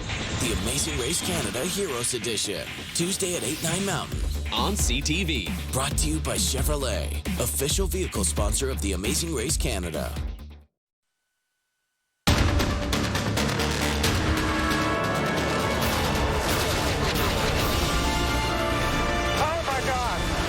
That is not good. Keselowski wins at Daytona. And Stenhouse is going back to victory lane. There is just something about Daytona International Speedway. Tomorrow, a very big day in racing. On NBCSN, it's IndyCar Series qualifying from Iowa. NASCAR America right back here at the track. And countdown to green. Then on NBC, racing from the high banks here at Daytona. Post race at 10:30, and we'll continue our coverage on NBCSN after the post race. We're into overtime for the first time, and the way overtime works, they'll get the green flag if they're able to come all the way back around and get the white flag. If the leader takes the white flag, the next flag will end the race, either a caution or the checkered. But if they don't get around to that white flag and a wreck happens, the caution comes out, we'll try it again. We'll keep going until we get that white flag under racing conditions. As Jeff mentioned earlier, they had 5 tries at it in February. Let's listen into the 7 team as they kind of dissect what took place just before the wreck. I couldn't screw the 24 like that, you know what I mean? Oh, he threw a goddess there. Nobody behind me pushing me. Like, I mean, yeah, the one and I could have gone forward, but we just stalled out immediately. Yeah, 10-4. Did the right thing there. Let's just focus on winning now. Well, you have to make decisions, and they have to be split-second decisions. And what he's talking about is right here. Here's his teammate, Elliott Sadler. Behind him is a 24 of Haley. So Haley's pushing him, giving him a big push. Now he has a decision to make. He hits the 1 car. Now the 1 car hangs a left to go underneath Larson. The 7 doesn't go with him. That's a split-second decision that he made. He was doing what he thought he needed to do for himself, not his teammate. I'm okay with that. The radio transmission was, hey, man, I had to go with Haley because he helped me. That's for his teammate. That's so when his teammate's hearing that, he's saying, man, I didn't have a choice. I know you think I hung you out, but that's racing. I mean, I think that you help your teammates when you can, but if you have a shot to win a race, you make the move that you think you should make that's best for you. Absolutely. I think if it's earlier in the race, you help your teammate. I hated being in that position late in the race because I want to race for me. I want to be selfish and do what I need to do, what I think I need to do every single move to win the race. And in that situation, it's, you know, you either help if you don't help your teammate's going to be upset. You're going to have to talk about it. You're going to hear about it next week. But I mean, it's late. There's 4 laps to go. You got to make moves for you to win the race. Well, you mentioned teammates. Let's listen into the 1 of Elliott Sadler. Well, that was my chance to win. He just didn't go with me. Sorry, guys. Thought I was trying to get myself back in the right position. And you were. Yeah. Like Elliott Sadler did everything right there. He did nothing wrong. And you know, here he is. He sees the run coming. He goes where the run is. He gets that push, hangs a left. Boom, now here I am. I'm on the bottom. But he didn't do anything wrong. That's that split-second decision that Allgaier made, that Elliott Sadler made, and Elliott Sadler came out the short end of the stick in that situation. Listen, as long as there are teammates, this will be an argument at Daytona and Talladega. But listen, Junior, I've been blessed to work with you and Jeff Gordon, 2 of the best when it comes to restricted plate racing, and I remember those meetings. The executives would have all these plans. We're going to work together, and the first thing Gordon would say is, I'm just going to apologize to all y'all right now because I'm going to do whatever I have to do. And then I could see the relief on your face. You're like, thank goodness you said it, because you were thinking the same thing, right? To be great, you have to be selfish. Yeah, you do. I mean, to win this race, or any race at a plate track, you got to be selfish and you got to make moves that suit you and going to profit you in your position.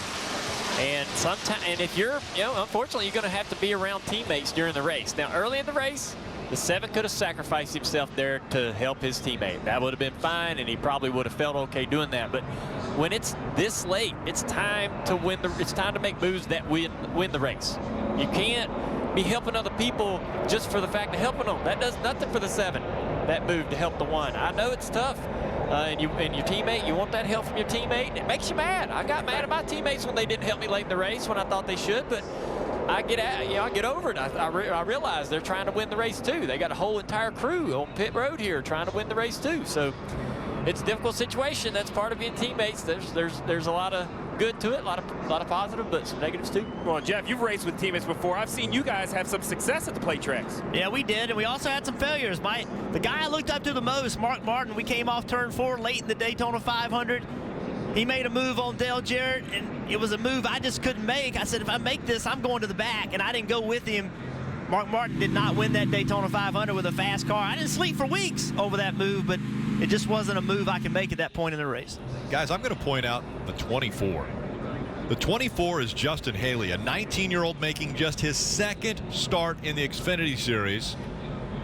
And already he's up in the top 3, running 3rd right now, could be racing for his first ever win in his 2nd start. Yeah, he just won his first truck race, and to follow that up with a great Xfinity race, that would be great. But Elliott Sadler, he said, man, that was my chance to win the race. His shot's not over. If he can do a great job right here and push Kyle Larson, and they can clear that outside lane, he still has a chance to win this race. Can't lock bumpers. That, again, has to be reinforced as they come through the Geico restart zone. We are in overtime, presented by Credit One Bank. help there by Elliott Sadler. Behind Kyle Larson. Here comes Justin Allgaier. Allgaier in the 7s, getting a little help from Haley. And Haley is helping the 7 almost get the nose in front of the 42 of Kyle Larson. Now he's trying to do a little side drafting, but the 1 of Elliott all over the back bumper, the 42, keeping Larson going up front. They need to make it all the way back to the white flag. Through 3 and 4. Now the second lane, who can get free? If they stay double wide, Larson's safe. If one of the lanes can get clear, then there's going to be a run coming for Larson. Larson now working on blocking. One more time around. Big run out of Haley as he gets up to the back bumper of the 7. Runs coming from both lanes. On the inside of Larson now. Elliott Sadler. Now, can he clear the 42? Sadler up front. He didn't clear him. By inches, he didn't clear him. Now he's got to side draft him. Get to that left rear quarter panel. Pull him back to you. Hope the 22 gets to you. Push you in front of the 42. Side by side down the backstretch. What matters now is what line's going to get the help from behind. What's Blaney going to do here? There's going to be a huge push from the top. Side draft once again. Larson, Elliott Sadler, side by side, coming into the tri-oval. They bump. 3 wide. The big move on the inside. A huge win for Haley. Wow. Where did that run come from? That was a veteran move. They got side by side for the lead. They got slow. Haley got a big push, made it 3 wide. He did. Man, I mean, it's like he knew that was coming. The 2 racing for what they thought were going to be the win, moved up the racetrack and opened the door. Now, did they go below the double yellow line? Did the 24 go down there? If he did, it's not a legal pass. So remember what the rule is. You cannot go below the yellow line to advance your position, but if you get pushed below the yellow line, well, here he is. There's clearly room there. That's going to be a tough call for NASCAR. It's going to be a very tough call. The thing is, there was room between the 1 and the yellow line. Like, it didn't really, I don't think it helped him, Junior. Do you? No. I mean, I think there was room, so he could have been right against the 1 and not been below the yellow line. So I don't know. Tough call for NASCAR. It is a tough call. I really think that's your natural reaction as a driver to make that move, because he thought that the 1 car was coming down. So it's he's not looking at the line. It's a natural reaction. Well, NASCAR's made the call. They said the 24 went below the yellow line to advance his position. Winner, Kyle Larson. Kyle Larson ends up winning. As you see, Haley was trying to celebrate, thinking it was his. The team was coming out there, but the rule is very clear. You cannot go below the double yellow line to advance your position. We saw the left side tires get below the double yellow line. Kyle Larson outduels Elliott Sadler for the win. And once again, a close finish for Sadler. Yeah. Elliott Sadler. All this is so crazy. Heartbreaking. Again, that close.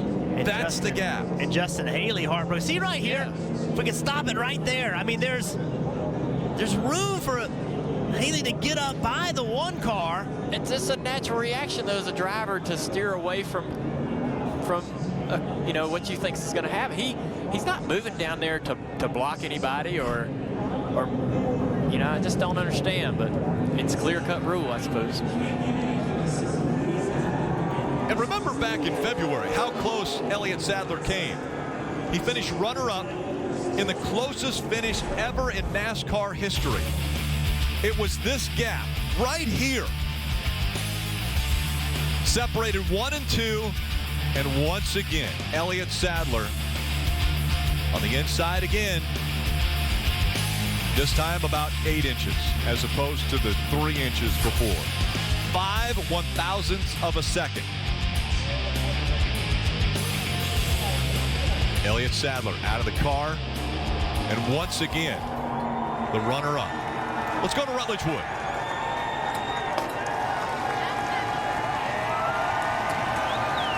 Rick, as Kyle Larson climbs from the car, another crazy Daytona finish.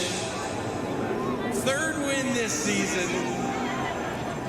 Kyle, the battle there till the very end with Elliott Sadler. How did that last lap work for you? I don't know. I can't really remember how. I think I went to block the 7 maybe in the 1, got to my inside, and then I thought the 24 could give me a big push down the back, and then I'd see him go way up top in 3 and 4, and I thought I was kind of screwed to the run or to the finish line, and then he had a massive run coming and turned left and did all he could to win, but just barely clipped the yellow line there. So I honestly didn't even think I had a shot at winning that until I pulled over here to the lug nut check, and I could see the big screen where he kind of went below the yellow line. So a little bit of a shock for me, but this is awesome. Win both stages, win the race. It means a lot for me and DC Solar, everybody at Chicken Assy Racing. It's amazing. I've been close. I feel like every time to win an Xfinity race here at Daytona, so it's nice to finally get it done. What do you want to say to these fans tonight? Just thank you guys. This is a heck of a weekend here at Daytona. You guys are in for a treat for tomorrow's race too, so always exciting here in July. Congrats, buddy. Thank you. Kelly? Brett standing by with Justin Haley, who made that incredible move there. It looked like you had won this race, and then you get the news that they say you dipped below the yellow line. What's going through your mind? I don't know. I just wish NASCAR would be a little more, tell us how much of the car we can have under the yellow line. But I don't get this opportunity enough. GMS Racing has been behind me. Spencer Gallagher, Mike Beam, everyone. I don't have a lot of sponsorship, and to come out here and get the opportunity to even compete with these guys is a blissful opportunity. So I'm really grateful that I could even, seeing the replay there. There's room for me to go up, so I don't know why they're calling me like that. But, not how we wanted it to end, but like I said, I'm running trucks full season, and this is just an opportunity to come over here part-time, and I'm extremely blessed to even get the opportunity. So just really, really thankful. That was Kevin Belcourt, my crew chief's first start. I got to thank the Fraternal Order of Eagles for giving me this opportunity. So amazing to be here at Daytona, even though we didn't win. Well, he put on a heck of a show, but won't quite work out for Justin Haley this time, Dave. Kelly, Elliott Sadler has watched the replay on the big screen. Elliott, what could you have done on that final lap? I just didn't know that 24 was coming. Just miscommunication between my spotter and myself. I was just trying to really key on the 42 and win this side drive. I felt like it was Daytona in February all over again. So I hate it for my guys. They worked way too hard for me to keep finishing second here at Daytona. And they gave me another fast Armor Chili Chevrolet, and I should have capitalized on it and felt like I was in a good spot there at the end beside Larson, but just wasn't meant to be. Elliott Sadler, 47 times, 48 now that he's raced here at Daytona, still looking for that checkered flag to be his, Rick. Yeah, and again, on the rule, we just heard Haley kind of say, well, I had room up there. I don't know why they made that ruling, but it's very clear, isn't it, Jeff? Well, it is, and I just talked to Steve O'Donnell, the executive vice president of NASCAR, and he came by to visit and just said, hey, look, the rule says you cannot go below the yellow line to advance your position. He wasn't blocked to make him go below the yellow line, so the rule is the rule, and that is the problem with rules. You have to enforce them, and even if it's a split-second thing, you see right here, Justin Haley with a great move, but right here he hangs this left, and clearly he's below the yellow line. It's non-debatable if he was below it or not, and so NASCAR's got to make the call. If they don't make that call tonight, then it's chaos tomorrow night. Well, Jeff, it's like football. It's out of bounds. I mean, if your foot's out of bounds, you're out of bounds. First, they conquered the web. We got the calls up the internet. Got a phone number for the internet. Then they took over Canada. Is the world next? Chitter patter, let's get at her. It's Crave TV's original series, Letterkenny. It's a Texas size 10-4. Every smashing episode. Every hit season. Let's have a scrap. Letterkenny. New episodes now streaming on Crave TV. The only constant in life is change. The only constant around here is everything stays the same. On the next Amazing Race Canada, teams head to Dawson City, where a detour has them taking a kick at Can-Can. I can do that. While others find their cards just don't add up. Then, it's a modern-day gold rush. Let's go. As they look to strike it rich in search of an express pass. We need this. The Amazing Race Canada Heroes Edition, Tuesday at 8, 9 Mountain. on CTV. Brought to you by Chevrolet, official vehicle sponsor of the Amazing Race Canada. What a crazy end to the race here at Daytona. Kyle Larson winds up in victory lane. And a little celebration by the 42 team. He, by the way, is undefeated in the Xfinity Series this year. 3 races, 3 trips to victory lane. Were you concentrating so hard on the one car that you didn't even see the 24 make his move? No, I did see the 24 make his move. Really quickly in my mirror, I could see he had a massive run. So that's why I was kind of trying to squeeze the one down to maybe choke him up, choke the 24 up. But he was able to get by and clip the yellow line. So that worked out for us. Pretty special. My mom texted me today and said it was my Grandpa Manjo's 100th birthday today. So that's pretty special for us. Wish he could be here to see it. He's a big fan of mine. So yeah, I wish he was here for that. I know my mom, it means a lot to my mom as well. So just really cool. Thanks to DC Solar. Their name's been run through the mud a little bit the last couple weeks. So nice to get them in victory lane on the 42 car with Chip Ganassi Racing. So happy about that. Can't say enough about this team. They bring great race cars every week to the track, and it's just a privilege anytime I get to race for them. Talk about the emotion of really the last 7 days. You had the win at Xfinity Series in Chicago, then the second place finish in the Cup race. You win a couple of dirt races, and now a win that you thought you might not get here in Daytona. Yeah, it's been a lot of top 2s here the last few weeks. I think pretty much all but one of my races, I think, in the last 8 or so has been top 2. So just really fortunate to race for some great people. Paul Silva, Chip Ganassi, Keith Coons. Everybody that I get to race for. There's so many people that I get to race for throughout the year that I'm very thankful to race for. So can't say enough about that. Just very fortunate to be in the position I'm in. I mentioned, Rick, he's undefeated in the Xfinity Series this year. I think Mike Shiplett might want him in the car a little bit more because this is his last scheduled race for 2018. All smiles. We've seen some great things out of Kyle Larson already in the 2 races we've been covering here on NBC. And an amazing finish there for Kyle Larson. Plenty more from Daytona for the post-race after this.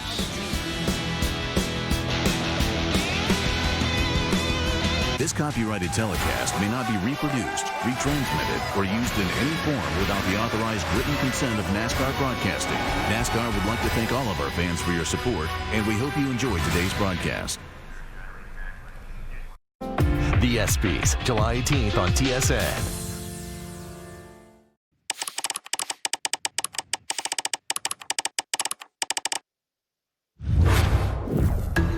If you ask all the thousands of World Series of Poker main event entrants the same question, why are you here, you'll probably get thousands of answers.